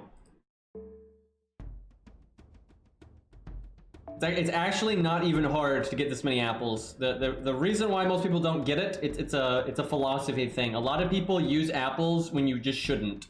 Like people use apples in the first like 3 days of an event. That's so dumb because the nodes that are available in the first 3 days of an event are trash. Their ratio of like what you get per AP is horrible. Where if you wait to use apples until like near the end of the event, where the good stuff is available, then you don't need to use nearly as many. And sometimes you don't need to use any at all, right? If you just use your natural AP for a lot of events, it ends up actually working out. And what's also fucked up, because I'm a streamer and I make YouTube videos, I use a lot of apples, and I mean a lot of apples, doing stuff for like my YouTube channel. Stuff that's not practical that I wouldn't do normally.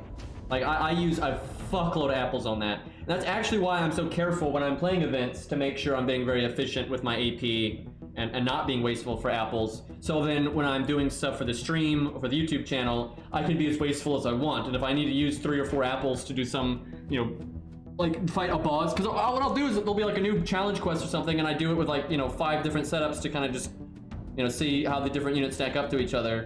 That takes, you know, apples sometimes. It depends. If it's main story, it does. If it's a challenge quest, it doesn't. But anyway, yeah, if I didn't do YouTube stuff, all of my accounts would have a lot more apples. I mean, you can do a fuckload of lottery. Dude, I do a lot of lotteries. Now, recently I really haven't been doing a lot of lotteries just because I don't need to anymore. But on many events, I would open many boxes. And it wouldn't matter because the lottery events themselves give you a fuckload of apples. And I just have so many. At this point, I have so many apples, I couldn't get rid of them all if I wanted to. Right? I'd have to open like, 10,000 boxes. Like one of my JP accounts is like 1,300 gold apples now. It's like there's no world I'm getting rid of that. It's just when you have the philosophy I have, where you don't use apples on stupid shit, and you try to get as much done with your natural AP, and then if you do use apples on an event, you use them at the end of the event. You gain apples constantly, right? You're just over time. So if you play for a year, 2 years, 3 years, it just gets to the point where, it's not like one event you gain on apples. It's basically every event you gain on apples, and it just gets to the point where you have so many, it stops mattering. Okay, this is the real fight. This is the one that matters. This is where you fight Talos and the twins. I think we want to kill Talos first just because he hits everybody.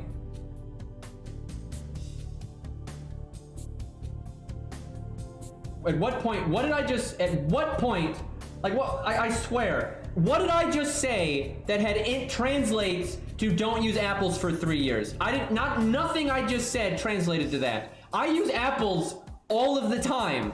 I just don't use apples on stupid shit that don't matter, right? Like what, did you not listen to any of the words that just came out of my mouth? Right, like for example, I remember when I first started playing NA, right? It was the first Halloween event, right? The very first Halloween event. What was the CE? I can't remember what it was, but you needed a CE drop, right, to MLB the CE. I didn't start throwing apples at it to get a CE drop until it was like 2 days from the event ending, and just in case I got a CE drop from like the natural AP that I'd be using anyway, right?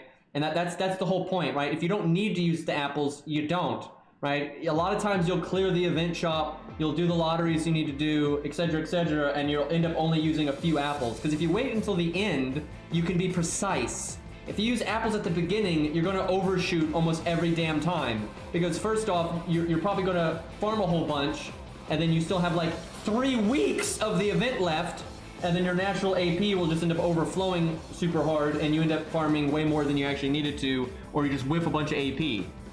It's just not necessary, right? Or you use a bunch of apples to get the event CE drop early on, and then as you're playing naturally, you get another CE to drop. It's just wasteful. Where if you wait until like the event is actually unlocked, the better nodes, because at the start of an event, the nodes are terrible, right? If you actually look at the drops that you're getting from those early stages, anytime an event, like the first few days of an event, they're awful. I mean, they're just terrible. And so if you wait until you kind of got a feel for, okay, how much do I need? I don't have a CE drop left. So now, but I've already finished the shop, so now I'll just use apples until I get a CE drop. That way you don't waste any, right? It's about precision, right? I don't waste apples, I use the amount that actually makes sense. I end up using apples almost every event that ever happens. Now, that's not always true. Some events are actually really easy and you barely have to do anything to clear the shop, etc., and you might not even need a CE drop. But most events I end up using some apples because you need to, but I wait until it makes sense to use them, so I use the exact amount that is necessary. And then they give you a lot of apples per event, like a lot. You normally get some from logging in, you get 1 per free quest clear, etc., so the lotteries give you a good chunk, and then in between events they give you apples, so you pretty much will always net gain even while using them. Like I use lots of apples, I never wasted one. Because it's not like it's one account. I've never ran out of apples on any account. I make brand new accounts and stream them right from day one, and they never run out of apples.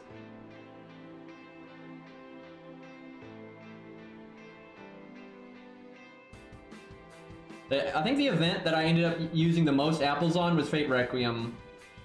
Because, so I actually have to be a little bit more, because I'm streaming, and make YouTube videos, I have to deal with things that a normal player doesn't have to deal with. Like, a lot of people don't even think about this. But like, for example, a normal player doesn't need to do the challenge quest quickly.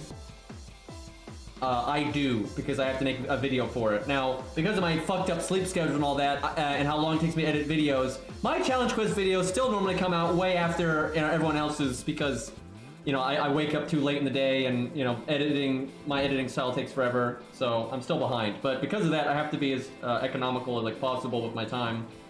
So anyway, like with Fate Requiem, I need to get the damage CE before the challenge quest drops, right? If I wait until after, you know, I'm just gonna be even more behind. So I have to, so normally I could wait, like in Fate Requiem, I could wait until like the last day or two to see if I just happen to get one as a drop from my natural farming, and then if I don't, then I use apples until I get it, you know, to drop, and I've already dealt with everything else, so you know, that's that. But I have to get it before that, so I have to start, you know, farming in advance, and then so I have to get the CE drop, and then I end up farming after I get the CE drop from my natural AP, and then I might get another drop, and then it's wasteful. But I have to do that to get, like, if the event has a damage CE, that's like the challenge quest is scaled for it, I have to get it first. And so anyway, for Fate Requiem, the challenge quest was gonna unlock in like a day or two, and I still hadn't gotten a CE drop, so I was like, okay, fuck it, I'll just start, you know, farming with apples until I get the CE drop, and it just would not drop. I remember I farmed like so much, just I was 3-turning the best node, like super quick, and a really efficient setup, and I was just clearing it and clearing it and clearing it, and it would not drop. It was so stupid. And then when I finally got it to drop, and the challenge quest came out, yeah, I didn't even need it because it wasn't that hard of a challenge quest. And then I made a video, and it was like whatever, and then I made another video where I didn't even need the CE because I used Beastly's unit who had the CE, and I just sold it with his unit. So yeah, it was a complete waste, but yeah, that was probably the event where I ended up using the most apples. That was just hell. It just did not work. It did not pan out well. But I'm pretty sure if I wasn't like a content creator, it would have been fine. I would have just done the challenge quest later, or I would not have had the CE drop yet. I would have seen the challenge quest and be like, oh wow, this is a really easy challenge quest and I don't even need it. And then I wouldn't have to worry about it. Because the CE sucked. You don't use the CE for anything other than that event. A totally useless one. Alright, what does this account have for archers? It's been such a long time since I played this account. Wow, I think it's just budget stuff, actually. Yeah, it looks like I just have, well, Atalante. I have Atalante, and then all the typical budget stuff. Which is good enough. I mean, the budget stuff is super strong, so. Holy crap, David is so good here on JP now. I think Talos is giant.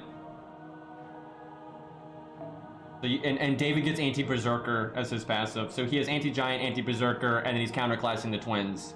And then he gives you an AoE evade, which is good here as well. David is so busted here. That's crazy. He's still good on an A, like he's just a good unit, but he's definitely better for this fight on JP. All right. So we kind of want to just zerg down Talos. I'm not sure how many health bars he has. I'm going to assume he still does the whole guts shtick.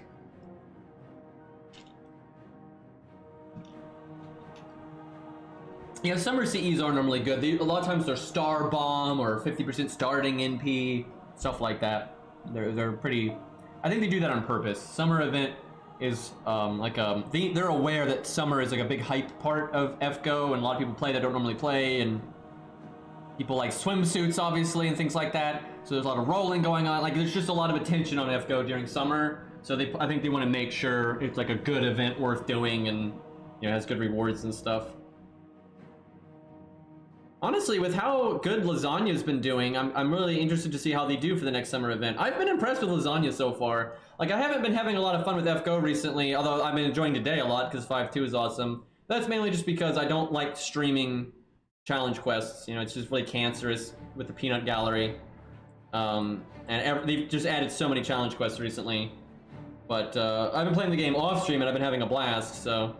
Lasagna's just been doing a good job with like adding, the costume for Odysseus and stuff like that, and they went back and made those advanced quests that weren't repeatable. They made them repeatable, right? They've been doing good things like that, so I'm looking forward to how they handle stuff. Now, I didn't really like the way they did Lostbelt 1 though. The touch up That was just stupid. Like, hey, let's just give the fights like 7,000% more health and not change the gimmicks at all. That wasn't very good. That was the one thing Lasagna's done that I was like, wow, that was pretty shit.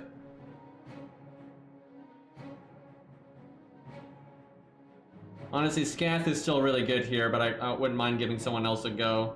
There's always Jolter, but I bet, yeah, 1-1-1. I had a feeling that would be the case over here.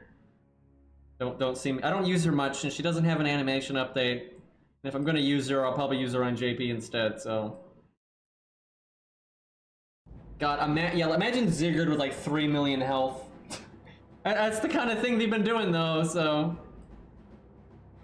Not that I leveled my Jolter skills on JP now that I think about it. She's kind of famously 2-10-2. Yeah, Surtur's probably gonna have like 3 million, 6 million health, something crazy like that. What do I want to use? There's always Kentucky. You can actually make Kentucky work here, I'd imagine. Having survivability is definitely better, though. 100 face is fine. Billy's good. Yeah, actually, Billy's pretty respectable here. Penth isn't too bad, actually, if you're wanting to just go burr real fast. Jarker's good. Bedivere's good. Does Bedivere have his, he's got his NP buff, doesn't have his first kill buff. Yeah, let's try Bedivere. It's obviously a unit I use a lot anyway, so I'm not exactly going into new territory here, but I kind of want to see how he does. We've got Qin Gong and stuff. The problem we have here is just, people dying. We don't have a lot of survivability. Alright, I gotta use something spicy though. These are all units I always use. I gotta do something a little different here. What's applicable here? I would say Scath, but we just use Scath, so I want something else.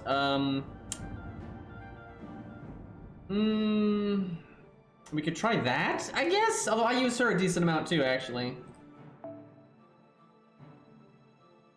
I hope they buff Valkyrie. Ziggurat doesn't really need a buff because he actually got buffed.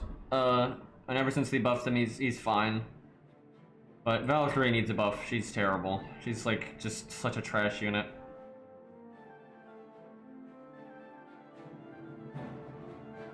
I like Valkyrie. I'm not trying to insult her, but they're not so good.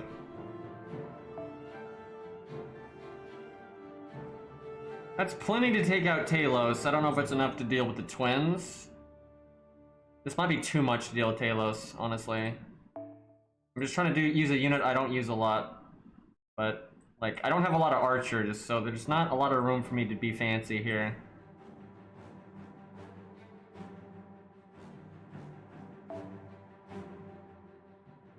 Is there a poison command code on NA?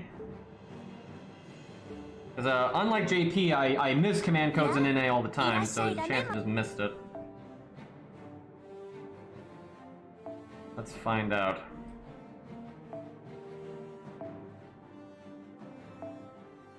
Let's see. I got the cursed one. Fuck, I think I missed it. Sometimes people tell me when there's good command codes I need to get, but, I didn't... Oh, I got this one. No way, no, that's the defense one, right? Yeah, no, I don't have it. Shit, that sucks. Yeah, I wish someone had told me that, because I would have absolutely done that.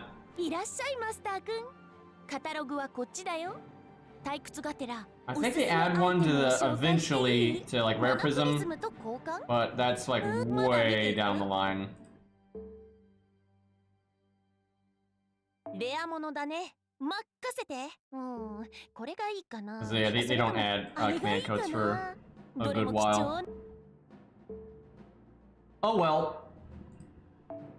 It is really nice having a poison command code though. It makes Robin just so much better. I'll have to make sure I get the dragon one. That's the best poison one anyway.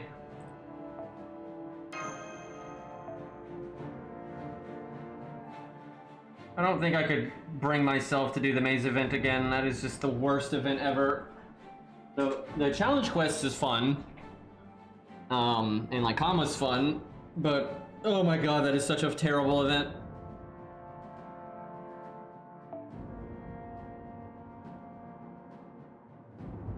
But it's definitely among my least favorite events. And NA never even had to deal with like its final form, like the original. They had it patched from the beginning, but I still think it's crap even with that. But it was super crap on JP. Do I only have one Caneth? Okay, now there's more. Okay.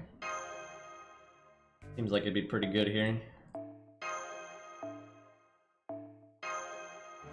I don't know about this. This does not seem like the best setup I've ever used, but we'll see how it goes. Yeah, let's see. The maze event is terrible. Summer 3 is terrible. Although again, it has a good challenge quest and good boss fights at the end, like the raids and stuff. There's good stuff there. But it's so grindy. Yeah, Summer 3 sucks. Maze event sucks. Go West super sucks. There's definitely a few other gyms out there. There's some that are just forgettable that are really boring though. Demeter, mostly just memorize, like if you're having a hard time, bring up Notepad or something and just write down what she's doing each turn, because she actually has a pattern that she follows, and then once you realize what it is, you can like you can predict what she does every turn. Makes it way easier. And then basically just throw every rider you got at her. I've got a video, not to sell out chat, but here I'll link it. But I've got a video that I legitimately think is a very good video for like a guide. You don't have to copy the team at all. The individual units that are being used is not what's important. It's more like the beats of like where you want your units and what you're trying to accomplish, like with who's NPing where. So there, you got that one. It's all like really low rarity stuff. That style of setup is a very good way of beating her. And I've got another video that is it's a similar style of beating her, but it's another way you can do it. Here, I'll link that one too. So those two videos, those are good like guidelines in my opinion for how to murder her. If you have a stronger rider though, it's even easier. But if you just kind of look at like what I'm doing about when I'm using survivability, when I'm doing burst, you know, what I'm doing to deal with her gimmicks, you don't need the units that I'm using, right? Like the units I'm using are replaceable by, you know, all kinds of stuff. But if you happen to have Saint Martha, the rider version, she will make that fight so much easier because she can remove Demeter's buffs. So when Demeter does the defense up damage cut, you can just remove it. And so if she happens to cast that on a turn that you're wanting to NP, you can just get rid of it. And then when she skill seals you or whatever she does like all that big debuff turn, right? You can clear that stuff with like Atlas. You can use Atlas and Martha and things like that. So if you have Martha, that's very good. If you have Asclepius, he can do very well as well. If you've got command codes that remove a defense buff, they can make the fight a lot easier. And I'm sure NA has some of those. I know they do. They've got the Aya one. They've got the circle command code one that I was just looking at. So you've got, there's multiple. If you need a respec for it, it's worth it, right? You could respec a couple of key units, put some defense removal command codes on them. That'll help as well. But yeah, Saint Martha, huge help there. But you don't need her if you don't have it. Yeah, you don't need sumo. There's like people always will like look at my videos and discredit them because I'm using like some random CE or whatever. You don't even need it, right? It's like you just need a 50% starting CE, and you could use K-scope if you got it, right? Like it doesn't fucking matter what it. Actually, it'd be easier with K-scope. Like absolutely, it'd be easier with K-scope. Yeah, it's more about like the print. Those two, like I said, linked two videos. They're a little different, but similar in principle. But yeah, it doesn't matter. And like if you're not using Ushi, right? You might be using Aussie, then it's a billion times easier. So you can customize it to, you know, what you have. Anyway, okay. I should have brought Asclepius to remove all of his debuffs, but I didn't remember that, because yeah, attack down's kind of annoying here. We will do double defense up here.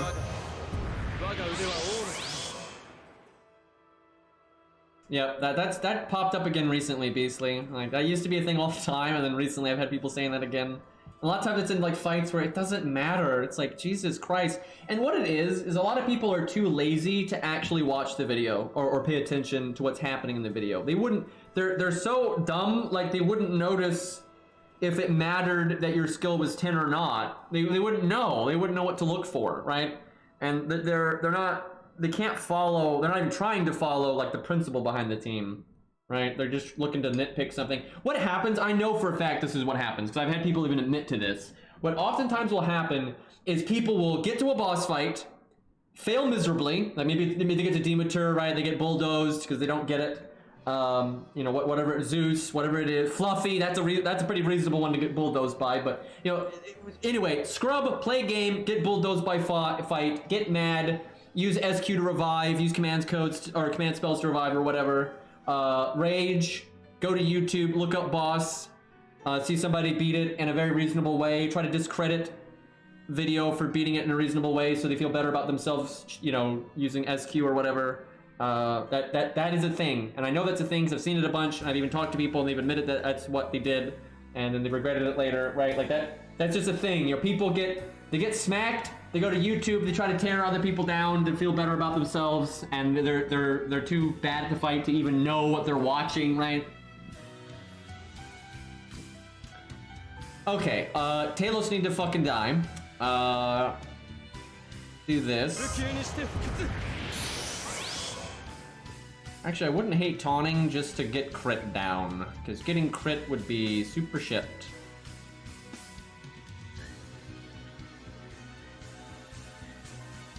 But whoever I taunt, the kitties are gonna attack, which will give them a lot of NP gain, but it'll also make them take a lot of damage. Got damage cut, double defense up. I'd like to get Masashi's NP. Alright, this is risky, but you know, trial and error. We'll see if this is a good idea or not. I could always invulnerability, but I'll try to save it if I can.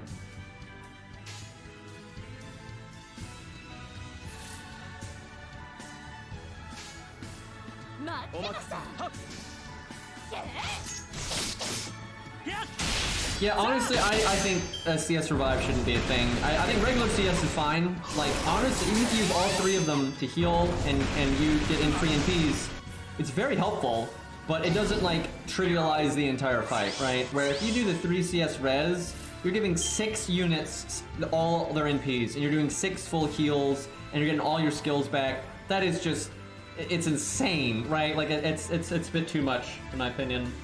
Now, that being said, they need to make sure that they do the boss difficulty correctly, because I think sometimes they mess up. I think some challenge quests aren't reasonable, and I think, you know, Fluffy was a bit unreasonable. It was borderline. Fluffy was pretty borderline. Like, he's very far into the game, so it's not like, oh, I'm only a 2-month-old account, this Fluffy fight's not fair. Well, you're probably not supposed to be beating Fluffy 2 months into the game, right? So it's okay that he's hard, but I think they might have taken it a little far on that one. Okay, so we want Bedivere to go Burr. I think we have vulnerability on Masashi. I don't think we heal Bedivere. As sad as it is, I don't think he's gonna do a lot after this. Why is the screen all blurry again? It's like acting like I don't have the Dex thing. I wonder if when it crashed earlier, that also, okay, hold up. Let me just restart it. Because sometimes when you start an app in Dex, it just doesn't open it correctly. It's like rescaling it from like the base window size, and it gets all fugly like that, so something was amiss there.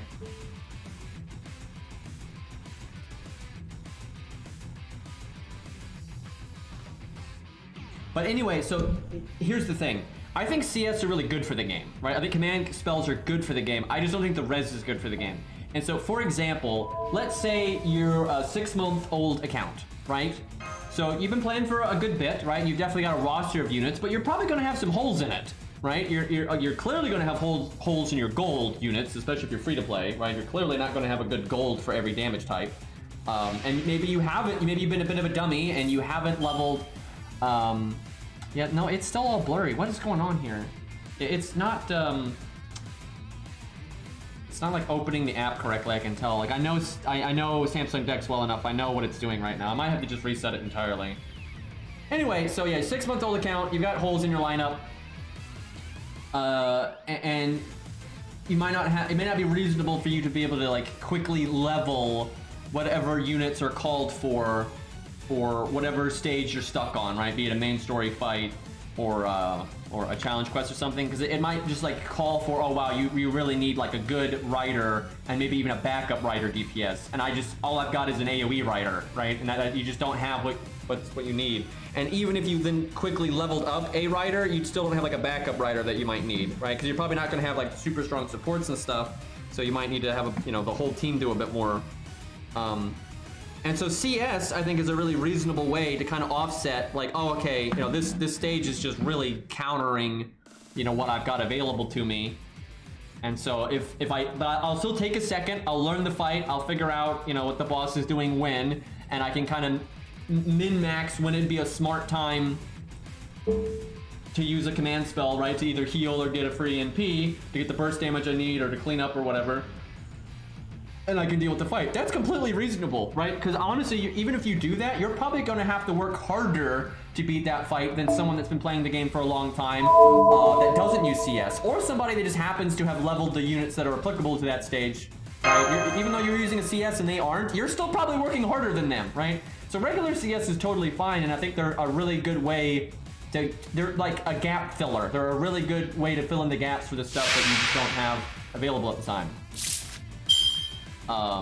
But yeah, the CS res is just an I win button, right? It's absurd, right? How much value you get out of a CS res.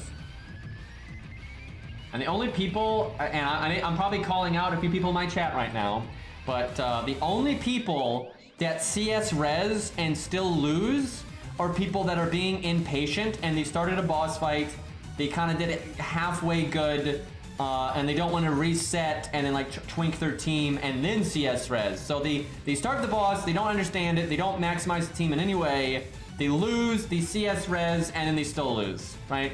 That just happens though because what you should have done was restarted the fight and then actually adjusted the team to be at least halfway decent for the fight, then do your best, and then if you fail, then you CS res. But that's like the overwhelming way that people fail boss fights when the CS res is because they didn't make a team with the CS res in mind, right? But yeah, you basically don't use CS, I guess, other than for the res because the res is so good, unless you're intentionally not using it.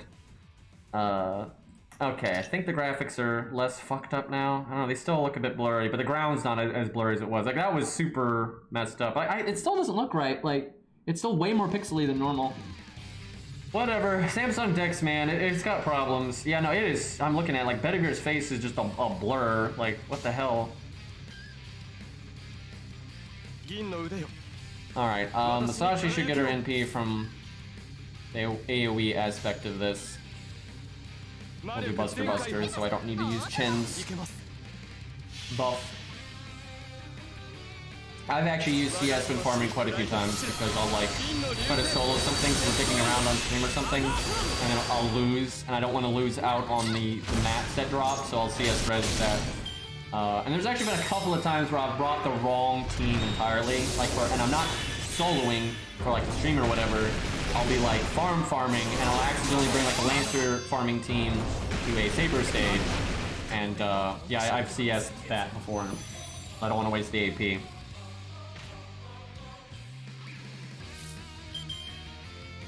But here's the thing. Different people play the game for different reasons. And some people don't care about the challenging aspect of the game. And for the most part, that's fine. And if they want to use CS, you know, to res and make a fight really easy, that's fine. That's not, you know, the tool gives them that option, take it, right? It's not, you know, don't hate the player, hate the game. My main point is, I think a lot of the time, the game is more fun when occasionally you have to deal with adversity, even when you don't want to. You might not realize it, but in the long run, I think it makes the overall experience better. It makes you, like, value the units you have more and things like that. So I'm fine with CS existing, and I think the game needs CS because some people aren't going to be very hardcore, and some people aren't going to have the right units leveled for a fight that they need to clear. But I do think blue cubes and CS res is too much, and removing that much friction from the game, I think actually makes the game less fun for a lot of people if they realize it or not. Now, not for everybody, right? But I think for a lot of people, ultimately, I don't think it's good for the game. Having that much of a get-out-of-jail-free card is not great in my opinion. But regular CS is fine, and hell, you could even keep regular CS, just remove the res, and actually make them regenerate faster. That, you know, that would be fine with me. I think that'd actually be a better way of dealing with it. Alright, let's see what Masashi can do here. Too much blabbing here. But yeah, some people don't care at all about the challenging aspect of the game, and that's totally fine. But the main thing is you really don't have to try that hard if you are going to use CS, even without the res and such, so... And you still want to, you know, have some kind of friction in the game. Do I want to use the attack up here? No, I don't think so. Yeah, no, I can save it. I don't see the need. He is going to have that 50k res, but one buster and the extra attack should be enough for that, so I can even do one buster before the NP. We need 200k, that shouldn't be a problem. Even for story support here.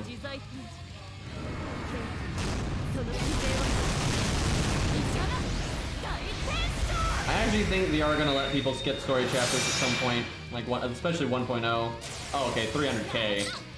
Excuse me.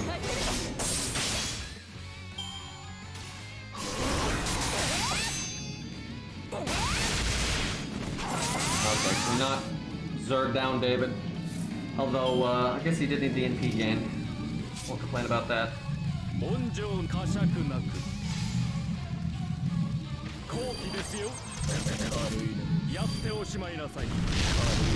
thing is, it's not antagonizing the player base at all. It would be, now believe me, I can turn it into an evil mastermind plan here if we want to, right? I can just remove CS entirely. You start making the boss fights way harder.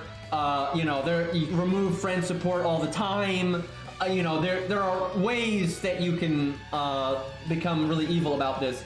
The thing is, people act like, how do I put this? People act like the game is just so hard if you don't have like the baby mode stuff, and that's stupid, right? Now, the game can be really hard in certain contexts, like if you're not going to CS, you're not going to use the stories, you're not going to use the friend support to summon Merlin or Castoria or something like that. When you're not doing those things, the game can get really hard. It can get really damn hard.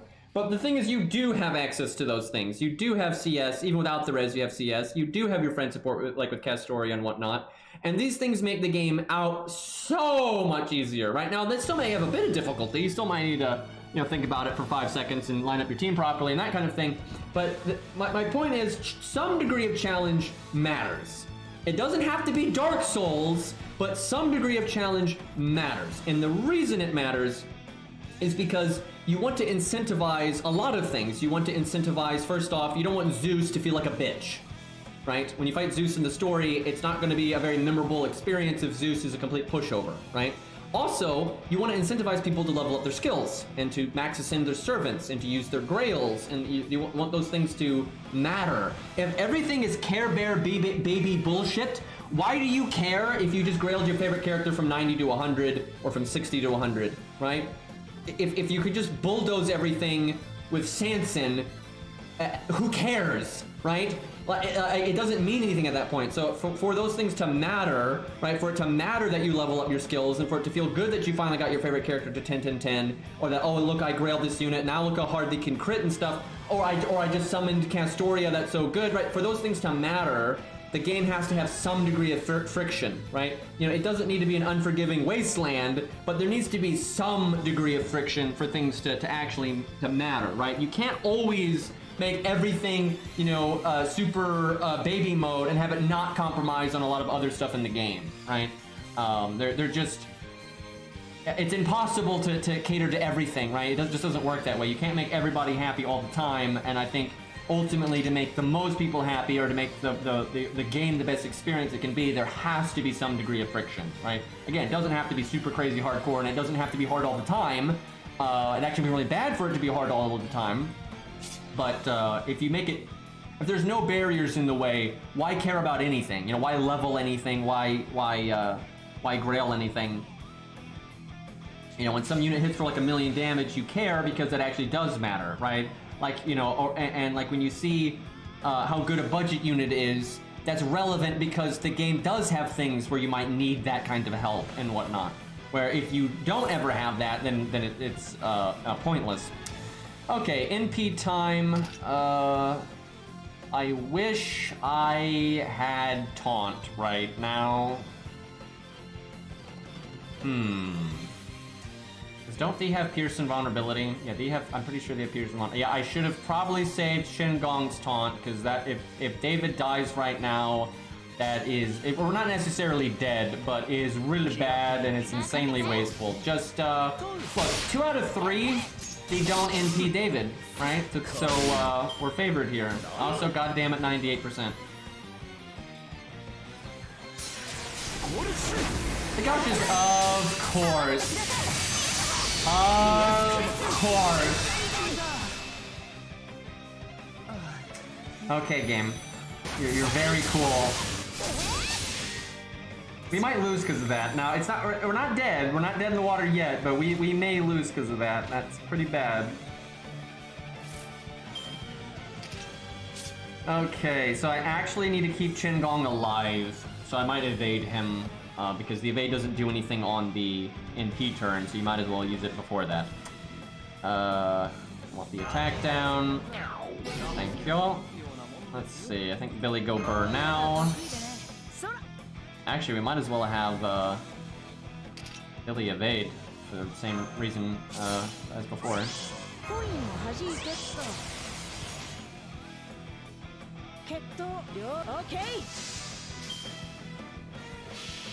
But for any game to be super successful, I don't think it can be super, like, it has to have some degree of friction in it. And if you look at all the successful games out there, that's generally true. Now, they may not be, again, they're not going to be as hard as Dark Souls or something, but pretty much any successful game has some degree of friction. Fucking 368! Anyway, any game that gets anywhere always has some degree of friction in it. Because, you know, it's kind of necessary to give meaning to a lot of other actions. Well, I was gonna then use, I was big braining, chat. I was so big braining. I was gonna use Robin's evade this turn, so we had, because Billy made a bunch of stars because he quick chained, and I was gonna use that to like guarantee crit with Billy, and then use Billy's crit skill, and then fuck up the next health bar. I was like really feeling good about myself there, but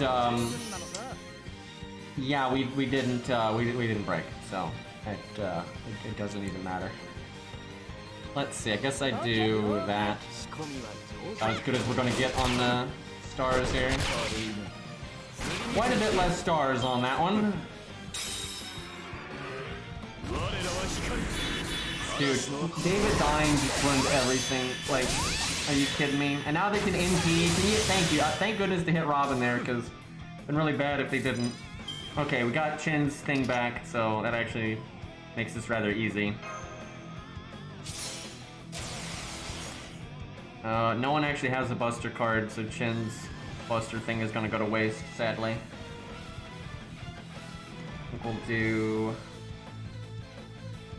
I could honestly NP with Robin next turn, but because then I could Art Chain with Billy and maybe get Billy's NP if you got a lucky crit, and then you could overcharge Robin, but it's very unlikely. I think you're better off just doing as much damage as you can here.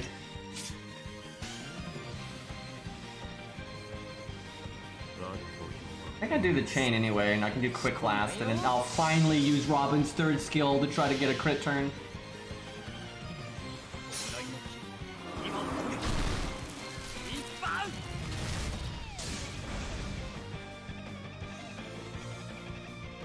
Wow, Robin doing okay. They're just dead. I always underestimate how good Robin is. That's, by the way, that was Rob. There was no event bonus. There was no event CE. There was no stage gimmick. No one else overcharged him.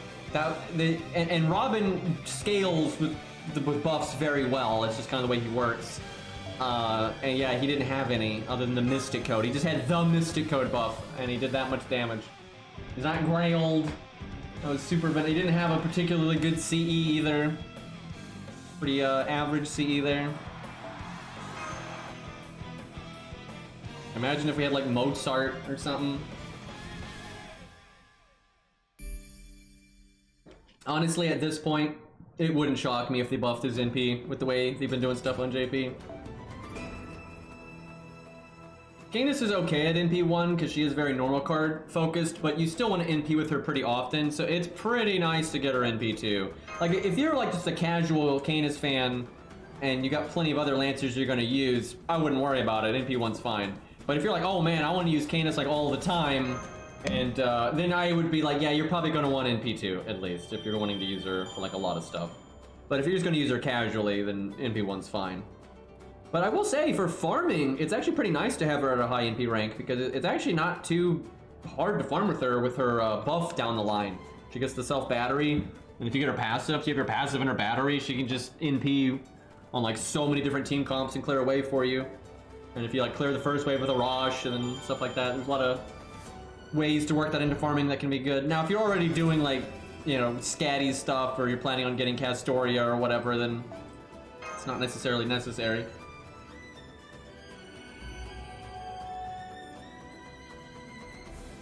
Uriel's not even half as good as Robin these days. It's not even close. She doesn't have the survivability. She doesn't get her damage on nearly as many enemies. Now, there are times that Uriel is an amazing unit. Like, don't get me wrong, there are times that Uriel just like is broken, like with how good she can be. But that's few and far between ultimately, and there's just stage after stage after stage after stage where she doesn't do a damn thing. If you're not fighting a male, she is the worst archer in the game. I'm not exaggerating. If you are not fighting a male, she's the worst archer in the game. So that means every female boss, she's the worst archer for. Every genderless boss, and I don't mean stuff like in Kidu and stuff. I mean like a giant dragon or a boar or you know a Hydra or whatever, all that kind of stuff. She's the worst archer in the game because she has like terrible damage if it's not a male. She has no survivability. She has no utility that really does anything. She's just she's a vanilla stat stick that's not good stats. That's all she is. Like everything's better than her. Arash is better than her. She is the worst archer in the game most of the time. But every once in a while, she's a very good archer. Like, because every once in a while you are fighting not only a male, but you might be fighting a male saber that doesn't have charm immunity or something, right? And then she's just nuts. And she can still be good against berserkers that are male and things like that. So it's not like she's useless. She's just useless a lot of the time. But then she does have her moments. But the thing is, those moments where she's really, really, really good, a lot of times Robin can get the job done as well. Maybe not as well as her, but he still gets the job done, and then he's way better than her for literally everything else. So, and then you have David, right? David's a powerhouse now, because he's got an upgraded NP now, he's got an anti-berserker niche now, he's got a good stat line, he obviously has the team support with the team-wide evade, team-wide attack up, the art deck, so generally, for budget stuff, you're way better off with Robin or David. Really, David is the best budget archer these days. I think he's kind of nutty, at least for like non-farming. But Uriel's not good for farming anyway.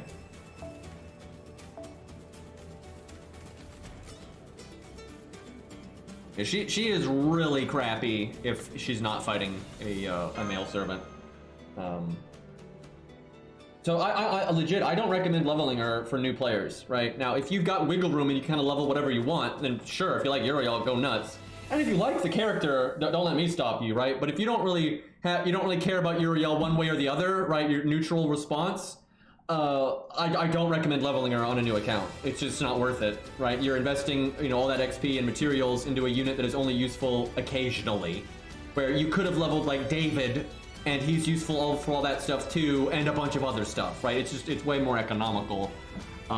Kid Gil's kind of same thing. It's like, you just don't really need him very often, and when he is good, other archers can do the job too. He's probably more useful than Uriel more often, but he never peaks as high as Uriel does, right? Because when Uriel does peak, she's super, super strong. Where Kid Gil never really has a moment like that. But there's times that he's good. It's not like he's bad. If you're like, oh wow, I really like Kid Gil, then you can level him, and he can help with farming sometimes. But he's definitely not a unit I would recommend to a new account. Unless you like him. I think it's important to level units that you like, because they make the game more fun. And it can be very fun to be like, you know what? I want to beat Gwaine with Kid Gil. And like, I know Kid Gil's not the best for that fight, but I want to do it anyway. And that kind of challenge can actually be very fun, and it can make something that wouldn't have been memorable to you otherwise actually be very memorable. So yeah, I think it's good to level units that you like, even if they're not meta. But if you don't even care about the unit, then there's no reason to level a lot of random budget units, because they're just not that useful. The thing is, Charm's not that good. It's just not. Like, it doesn't work on a lot of things. It can be guarded, and even if it does work, it's nice, but there's a lot of other things that are just better. Like, you don't need the Charm if everyone is safe. So if you have like taunt or evade, why do you need the charm? There's other charms that like remove buffs, like Alexander, right? And then Alexander's also buffing the team. So like Kid Gil's just kind of whatever. They're just, not like he's bad. I wouldn't rate him as a bad unit, but rarely do you actually need him. And if you're fighting a nasty saber boss, you're normally better off just bringing like David and Robin or Bill. Those units take up the slots, and there's no reason to put Kid Gil in there. Yeah, Alexander has one of the better charms because it's 100%, works on both genders, and then removes buffs. And that's the good part, is it removes buffs. Because again, I'm not arguing that Kid Gil is bad. I'm saying that Kid Gil just isn't worth it compared to the other units, which I think is, I mean, I know what I'm talking about, right? I've played through this game a billion times. I make new accounts all the time. I do budget stuff constantly on account after account after account. And I've tested Kid Gil a lot. I'm not a Kid Gil scrub here, right? I've used him, right, quite a bit. And you know, yeah, you get some value. But when you compare that to the value that you can get out of a lot of the other stuff, it's not optimal, right? Now, again, it doesn't matter. If you like Kid Gil, you don't need to be optimal with every bloody unit. You got some wiggle room here. But if you're not like a Kid Gil fan and you're new to the game, that's really not the one to level. Even for farming, he's not the one to level. He is AoE, but he doesn't have battery. He's only got okay NP gain. For farming, it's a Rosh, right? If you need help with farming, you level a Rosh, you level Spartacus, you do that kind of thing. Even Chen Gong, right? Those are the things you want to worry about for farming. And for like harder content, boss fights, main story, challenge quests, if we're talking about the archer slot, I mean, it's David 100%. David #1. Like David. Because you want to level David even when you're not fighting archers. Like, for real, he's that good. You want to level David almost no matter what you're fighting because he's that helpful. So David is easily the #1 pick for archers. And then after that, I don't know. It kind of depends. Like, especially on what golds you happen to have. Because like, if you happen to have some rant, like you have Chiron or whatever, then you could probably just level David and Chiron and like a Rosh, and that's it. You don't need to level another archer. So it just depends. But if you had nothing else, I'd probably say David and I guess Robin, I guess. But honestly, David. Like I cannot stress enough just how good David is for a new account, and even an old account. Like, he's amazing.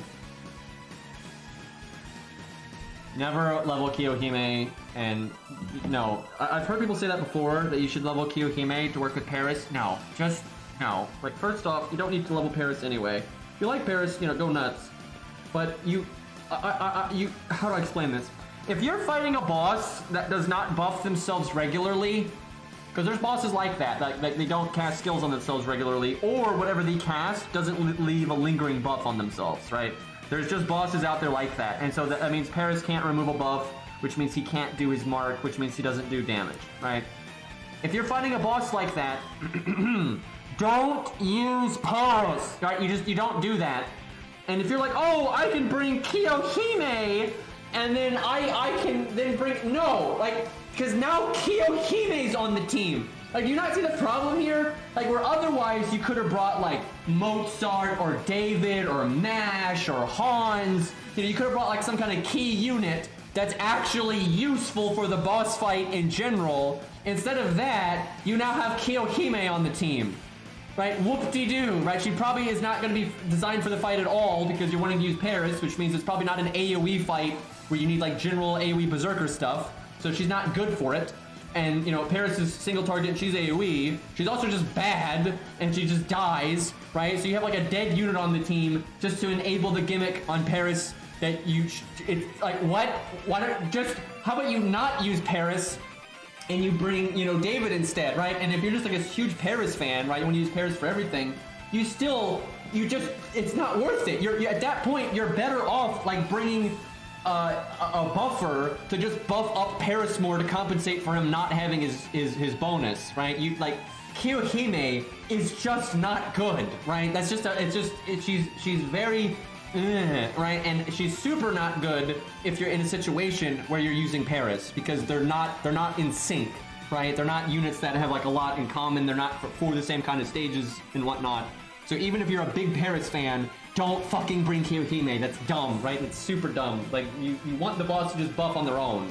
And if they don't buff on their own, right, just compensate with a regular goddamn buffer. You don't bring Kiyohime on the team. It's like, that's just such a dead slot, right? You basically brought a negative unit. You have like 5 units now instead of 6. And then it's actually worse than that because Kiyohime takes cards in the deck and, you know, et cetera, and make the deck shuffle at a bad time and all that kind of stuff. But Paris is a good unit though. You don't level Kiyohime for him, right? But with Paris, this is what I say with Paris. You don't, unless again you're a huge Paris fan, you don't level Paris first because he's not that universal, right? There are times that he's not that good, and he does have low stats, so he can die pretty quick and things like that. your first archer level up on a new account is either for like farming stuff, Arash, or for challenge quest stuff, David. That's it. For practicality point of view, it's Arash and David. Those are your top picks, period. Then once you kind of get stabilized, and like I've leveled the Saber, I've leveled the Lancer, I've leveled the Berserker, I've got some supports, I've got, David, Hans, Mash, you got these, I've got my gold leveled or whatever. Once you got that stuff stabilized and you're kind of leveling some extra stuff, some backup stuff, some filling in the gap stuff, then yeah, leveling Paris, as one of those earlier units that you do end up leveling is fine, right? But you don't do it first. It's not like that good of a unit.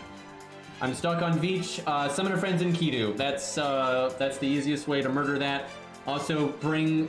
Enkidu can actually solo it, but if you don't want to bother with that, bring units that can remove buffs and have one at the beginning and one at the end. Because that makes the fight a lot easier if you remove her buffs. If you can't deal with the buffs at the beginning, then just bring a unit like Medea or something at the very end. And just have, when you get that last health bar and Veach gets a million buffs, stabby stab, remove all of her buffs, fight's way easier. But yeah, Enkidu will help you so much in that fight. He'll stun her, does huge damage, he's very survivable. If you can't find her friends in Kidu, you could also summon literally any Tam. I'm not exaggerating. The Tam is super good. Berserker Tam is probably the best. Makes the fight really easy. Yeah, I actually agree. I think Veach kind of is easier in a solo than in a team, but it's not that bad in a team. I think it can still be okay in a team, and some people aren't like used to soloing, or they don't have the right units to solo. But yeah, you could solo it with Enkidu, you could solo it with Berserker Tam, you could solo it with any Tam, but Berserker Tam you'll maintain your sanity while doing it. But even if you don't have the ability to solo or don't want to solo, those are still really good units to bring. And just, yeah, keep in mind, have maybe a unit to remove buffs for the ending part. Like Martha, Medea, those will both work. I don't know if Alex has his buff removal now or not, I don't remember. Yeah, wait a year and get Burger Mom and murder it with that. But yeah, that'll take a second. All right, what am I doing right now? Are we just fighting the twins on their own? I guess. So we have to summon a support. We're at that point. Oh God, that's really strong though. I gotta say that is something. Oh, Tesla, I like that. The big Calamity Jane. That's stage 3 though. I'm not big on. I don't mind Calamity Jane as a character. But I mind her fashion, right? It's pretty whack, and then stage 3 is the worst fashion in my opinion. All right, you know what? We don't use Tomoe much at all, actually, so that'll be kind of a fun one. Well, more Qingong then. We're getting pretty Berserker-centric here. So you have to bring Mash. Shakespeare might not be worth it, so let's go with that.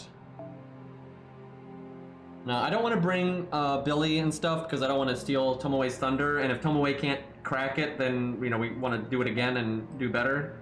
So no backup archer here, just to spice it up a bit. Do I have another star bomb? I would think so. Oh, there we go.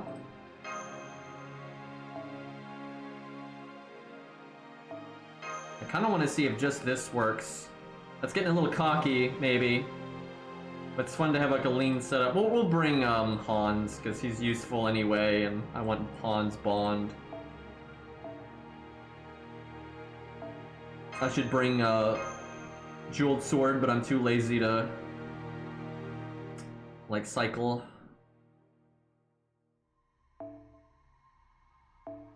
CEs, I don't want to look for it. Ushi's fashion is pretty bad. I would agree on that. Ushi's is worse. It's so chaotic, and like not only is it rainbow colors, and it looks like, look, oh, this is Masashi. Excuse me, we're kind of going overboard here. But anyway, I'm not like a prune. I'm not like insulted by revealing clothing. That doesn't bother me. But there's a difference between revealing clothing and clothing that looks like you put it in a blender, right? This is not. That does not look good. That looks stupid, right? Like Ushi, look, I like Ushi as a character, but she looks fucking dumb, right? Like she looks really fucking dumb. Like she's got rainbow colors, her clothes went through a blender, but then even worse than that, she's got baggy pants. And I fucking hate baggy pants. And also so does Tomoe right now, so this is Tomoe's worst ascension, by the way. But anyway, she had the fluffy, how does she somehow has like blender pants and fluffy pants. I don't even know how Ushi managed that. So she hit like the double sin there, right? She's got like ridiculous looking clothing that's all like shredded and looks ridiculous, but then also is somehow baggy, right? Not good. Very bad. So yeah, as much as I like Ushi as a character, she scores very low on the fashion meter. But Calamity Jane doesn't score super high either. Like, her clothing may not look like it went through a blender, but she still looks like a fucking space cheerleader. Like, I didn't really need that in F-Go. I did not need a giant foam finger as a gun that shoots rainbow lasers. I didn't need that. I know some people like it, but it's not what I wanted out of my gunslingers. Thanks. And hey, Silent Blade, thank you for the 13-month resub. That is a year and +1. I appreciate it. All right. We could have just soloed this, honestly, but kind of too late now. What shall we do? I think I'm gonna go ahead and cast this. It's only got the 1 crit, but we'll get a nice smack in here.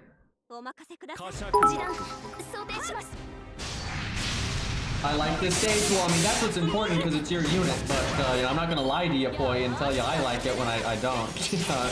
Gotta be honest here. I don't even hate it. I'll say this. I don't hate this stage of Tomoe, but I'm not crazy about it. I don't like it. There's no like here. Lack of loathing, but there's no like. Because one, I don't like the light blue with the red. I've never liked that kind of. Then she got like the cream white. No. Nope. Not a fan here. And then again, baggy pants. So yeah, stage 1 is way better for her. I don't even know what stage this is. I get her stages mixed up. I only know stage 1, and because stage 1 is like normal, so that one's good. But I kind of forget which one's 2 and 3. This is 3. Okay. What the hell's 2 then? Yeah, what the hell? Oh, I have to look this up. I'm sure I'll remember it the second I see it, but Tomoe goes in stage 2.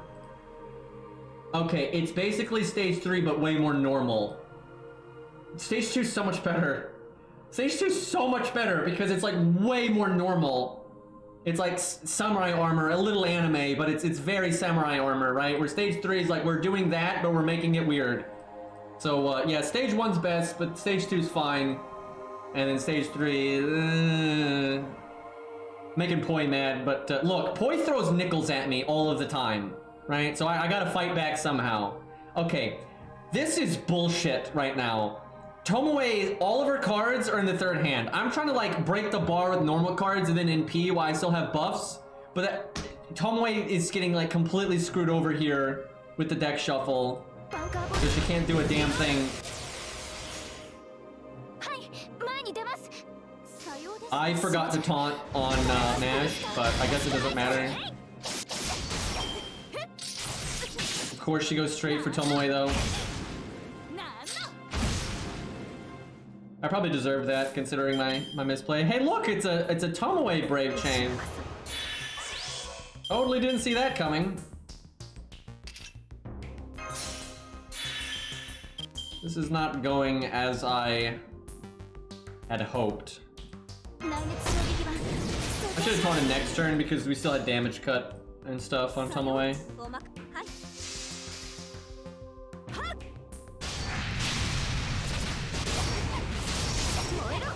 See, now this is just awkward because I don't want to NP a boss that has 18k health. Bonk bonk. We'll save the taunt for the NP coming up, which is why I should not have taunted with Mash, because I could have...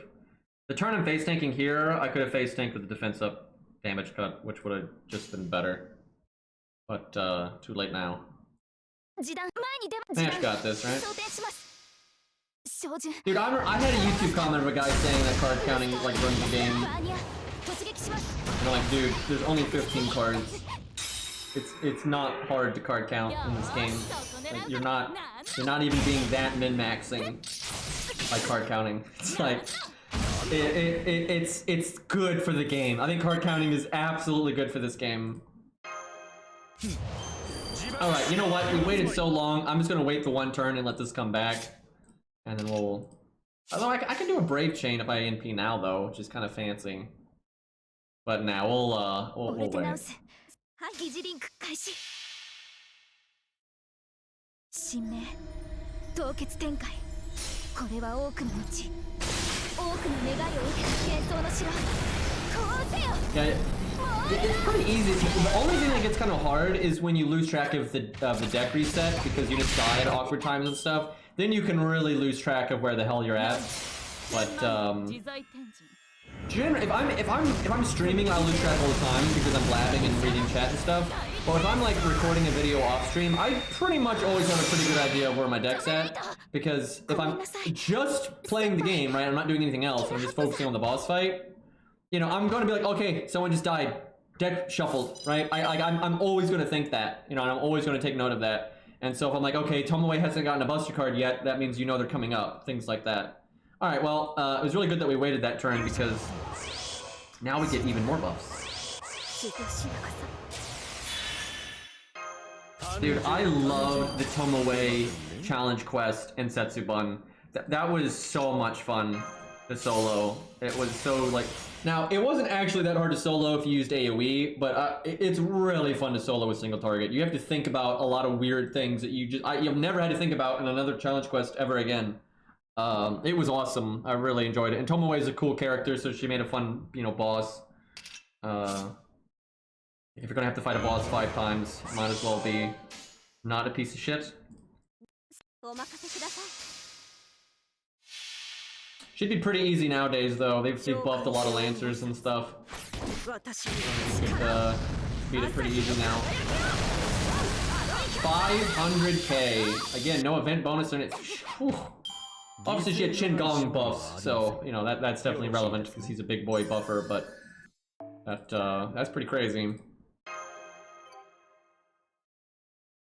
They pretty much never bring back tower events because a lot of people don't like them. The tower events are very divisive. A lot of people, and I mean a lot of people, love them. Like, a lot of people love them to death.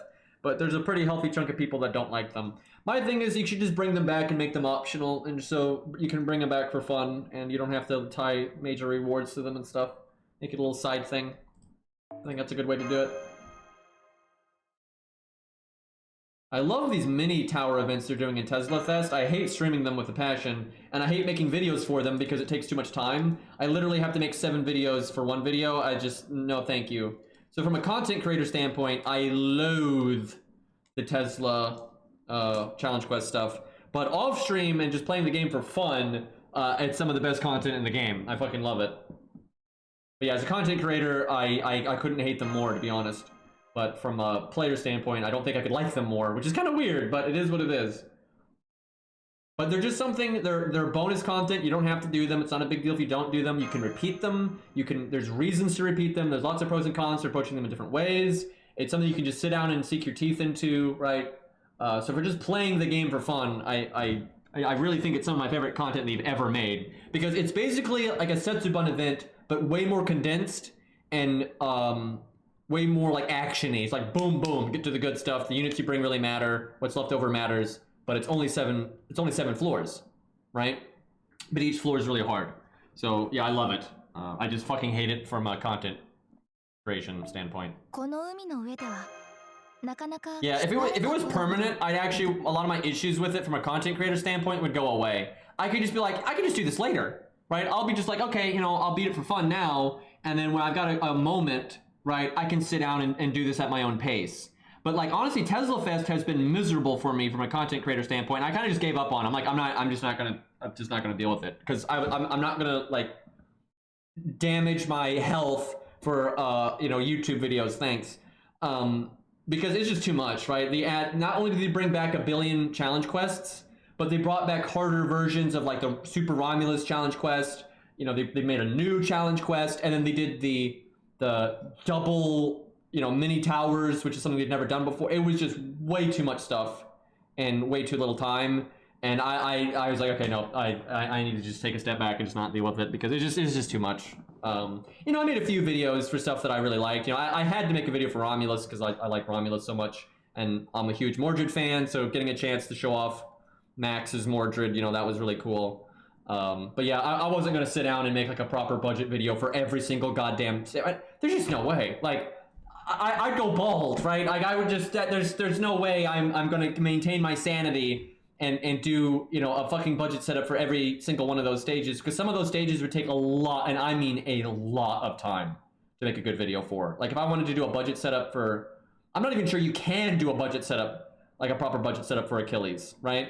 So if I was going to give it an honest try, I'd have to do it for like, you know, like 3 days of like attempts, right? You know, because I have to, you know, eat and sleep and, you know, do real life things. So it'd be like 3 days worth of my FGO time going into Achilles to like really give it a fair shake. I'm not doing that, right? And then even if I did it, then okay, now you got to do Romulus. Okay, now you have to do the new challenge quest. Now you got to do the Tesla tower. Now you have to do the second tower. Like, no fucking thank you, right? Like, that ain't, that is not on the menu. Yeah, sleeping mod check. Okay, I have no idea what the stage is.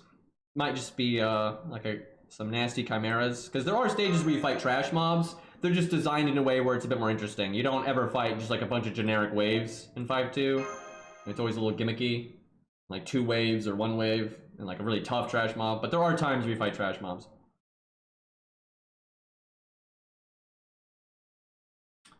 What shall we use? That's a hell of a Martha. Big snake. What has Cap'n got up? What do we got here? We got, ooh.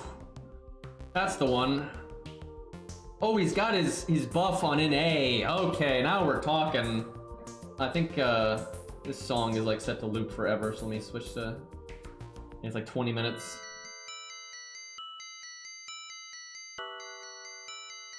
Alright.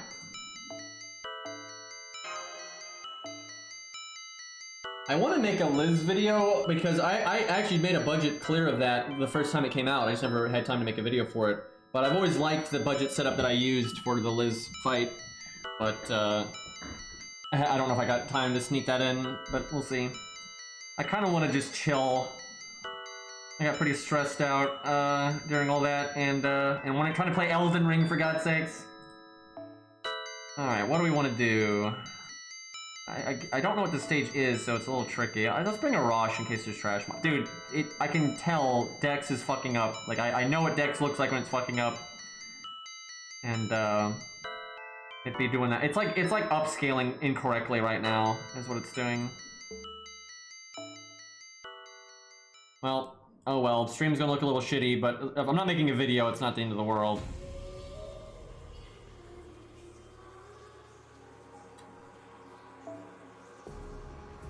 I want some kind of buffer here. Need to get Alex's stuff up. There's still no good budget quick support. Very frustrating. Well, here's some good music. Dude, I need to play Arknights again. I gotta tell you, when I do have time for Arknights, I have so much fun in that game. That giant flower boss, man, that was such a, you know, just fun fight. And you had a lot of other boss fights during that event that were really fun. That was a really good time. The Arknights has some fun stuff, man. Yeah, I agree with that. Black Bart should be a quick support. He's easy to buff to make him one.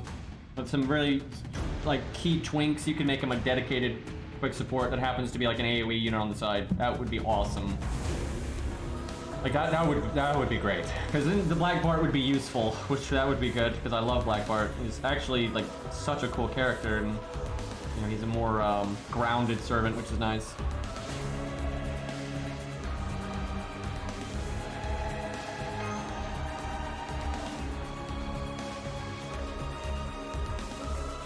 Let's just go with someone that's got some team buffs, but that can help kill stuff.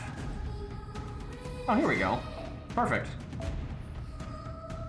I just want Caesar to hit hard. That's what I'm looking for here.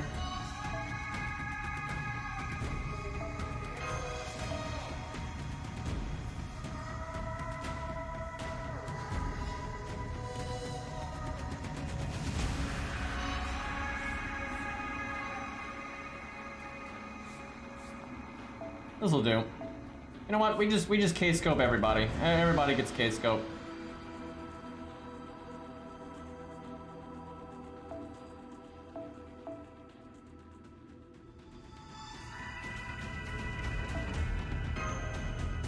I know, Caesar's got some of the highest damage in the game.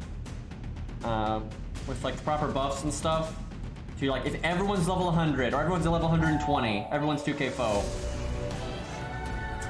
He's got some of the highest NP damage you can get in the game.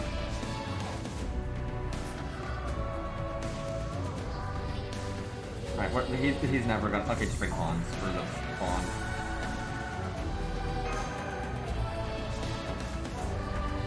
Oh yeah, the game is... I can see all the pixelization going on right now.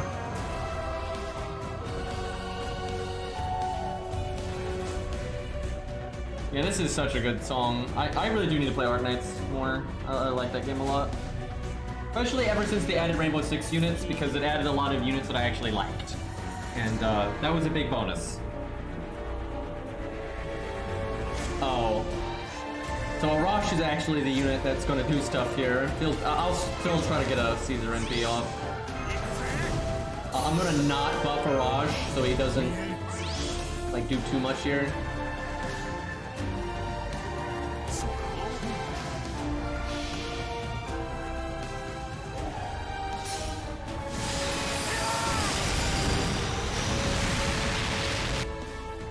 I'm going to go easy on the mobs so Caesar can do stuff.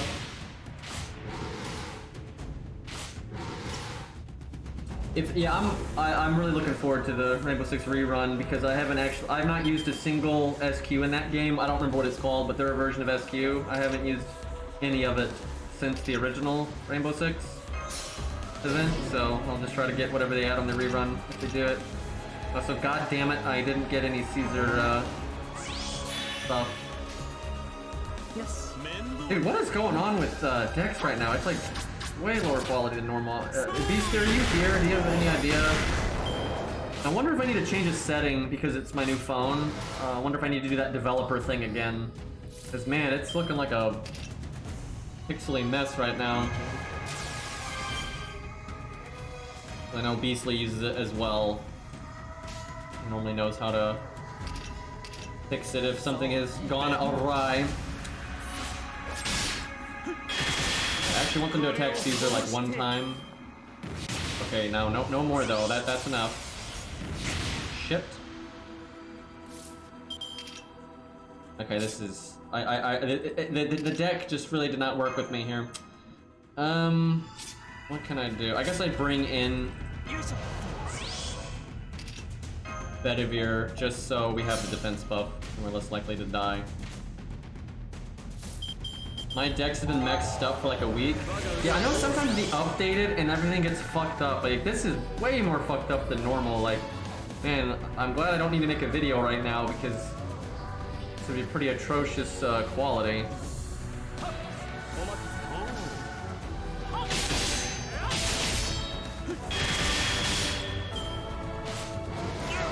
I need to find a better way to record. It's just, the only ways I know to record in good quality involve breaking terms of service. This is the only way I know how to record without breaking terms of service.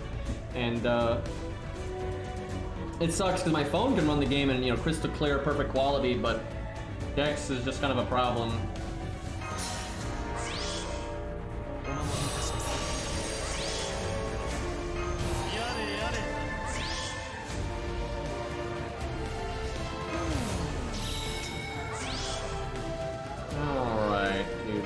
Number. Alright, chat. We don't actually have that many buffs for Caesar. We really don't. But we have some. Do we have his buff success chance? Nope. Man, if you get the buff success chance command code, it guarantees that every single attack up will land, like no matter what. It is absolutely crazy. So slow-mo.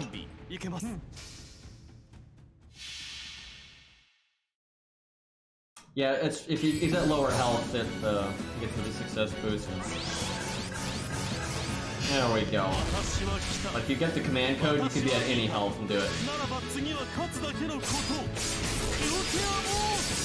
I think he's gonna. Okay. Yeah. Okay. 483. Yeah, that's balanced. If only we had a Chin Gong equivalent for quick.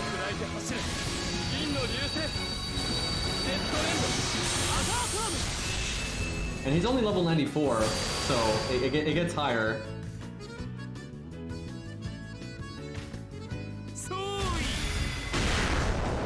Not quite enough on the big hand, though.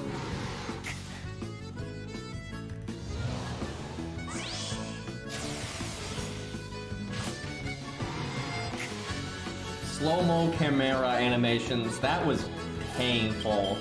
That was super painful.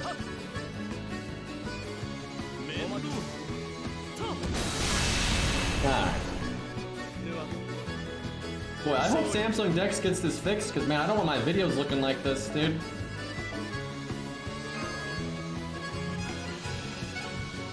Won't make me bust out an emulator. Emulators don't generally look super amazing either. Depends on which one you use and whatnot, but...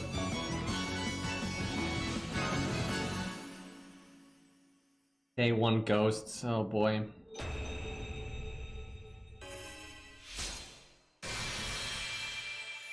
Oh yeah, that's when she doesn't have the VR headset on. She has so many costumes. We're going pretty slow right now, but we're just dicking around and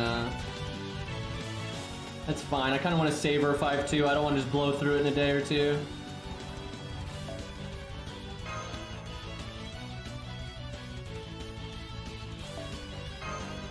We'll probably do Demeter tomorrow. That'd be a good time.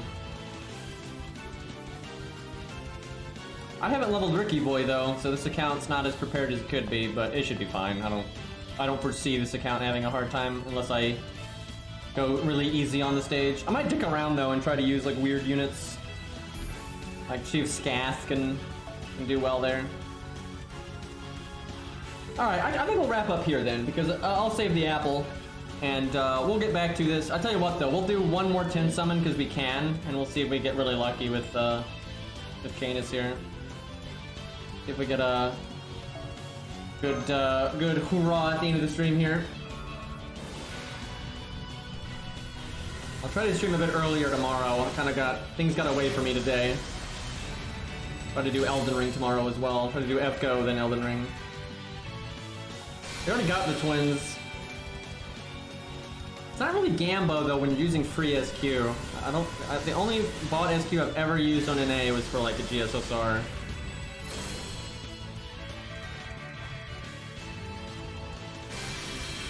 Now if only she could get some buffs.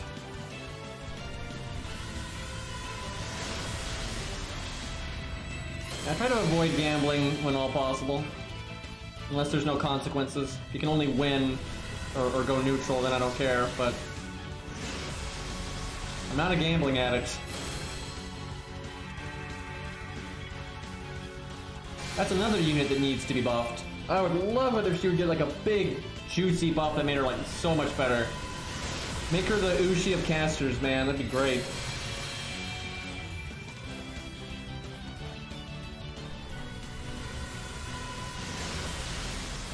See, it's not gambling though, because the casino doesn't give you free money. They don't do that, right? You don't get free attempts at blackjack, right? Where it's gambling if you're spending your money, right? Then it's gambling. But when the game just gives you free rolls, it's not gambling. It's just RNG unlocks at that point. And there's a reason casinos don't give you free shit. Right? That's not how that works. And this is not the best roll we've had today. Might throw in a few summon tickets here at the end, just to make this a little less awful. All those rolls we did earlier were actually pretty good. That one right here though, well it's not over yet. It could have a last second turn. Okay, no.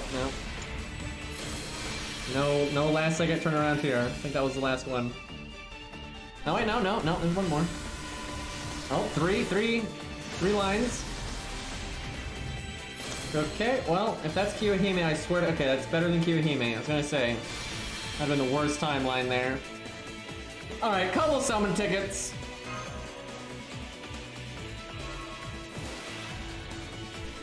That is not a good... That's not a good CE. There's a lot of good 4-star CEs. And, that is not one of them.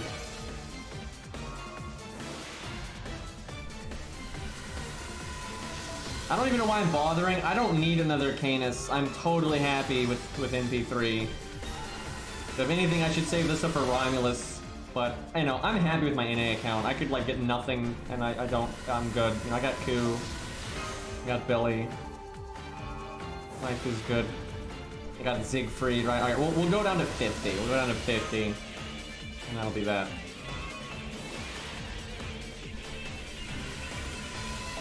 Alright, last ticket. We'll let the animation play. Look at all these coins, dude. It sucks. We get the coins for Canis down the line. Alright, well, nothing fancy here. No big deal, though. Alright, boys. Thank you for hanging out. We'll be back at it tomorrow. I'll try to get to it sooner. And, wait, is Cairo streaming or anything like that? Let's see. Who be streaming right now? Oh, here, Sharquado. There we go. We'll raid Sharquado. He's playing some FGO. I see Castoria. Oh, he's doing Achilles. He's doing the Achilles challenge quest. Alright, we'll go wish him some luck, and I will see you guys tomorrow, and peace.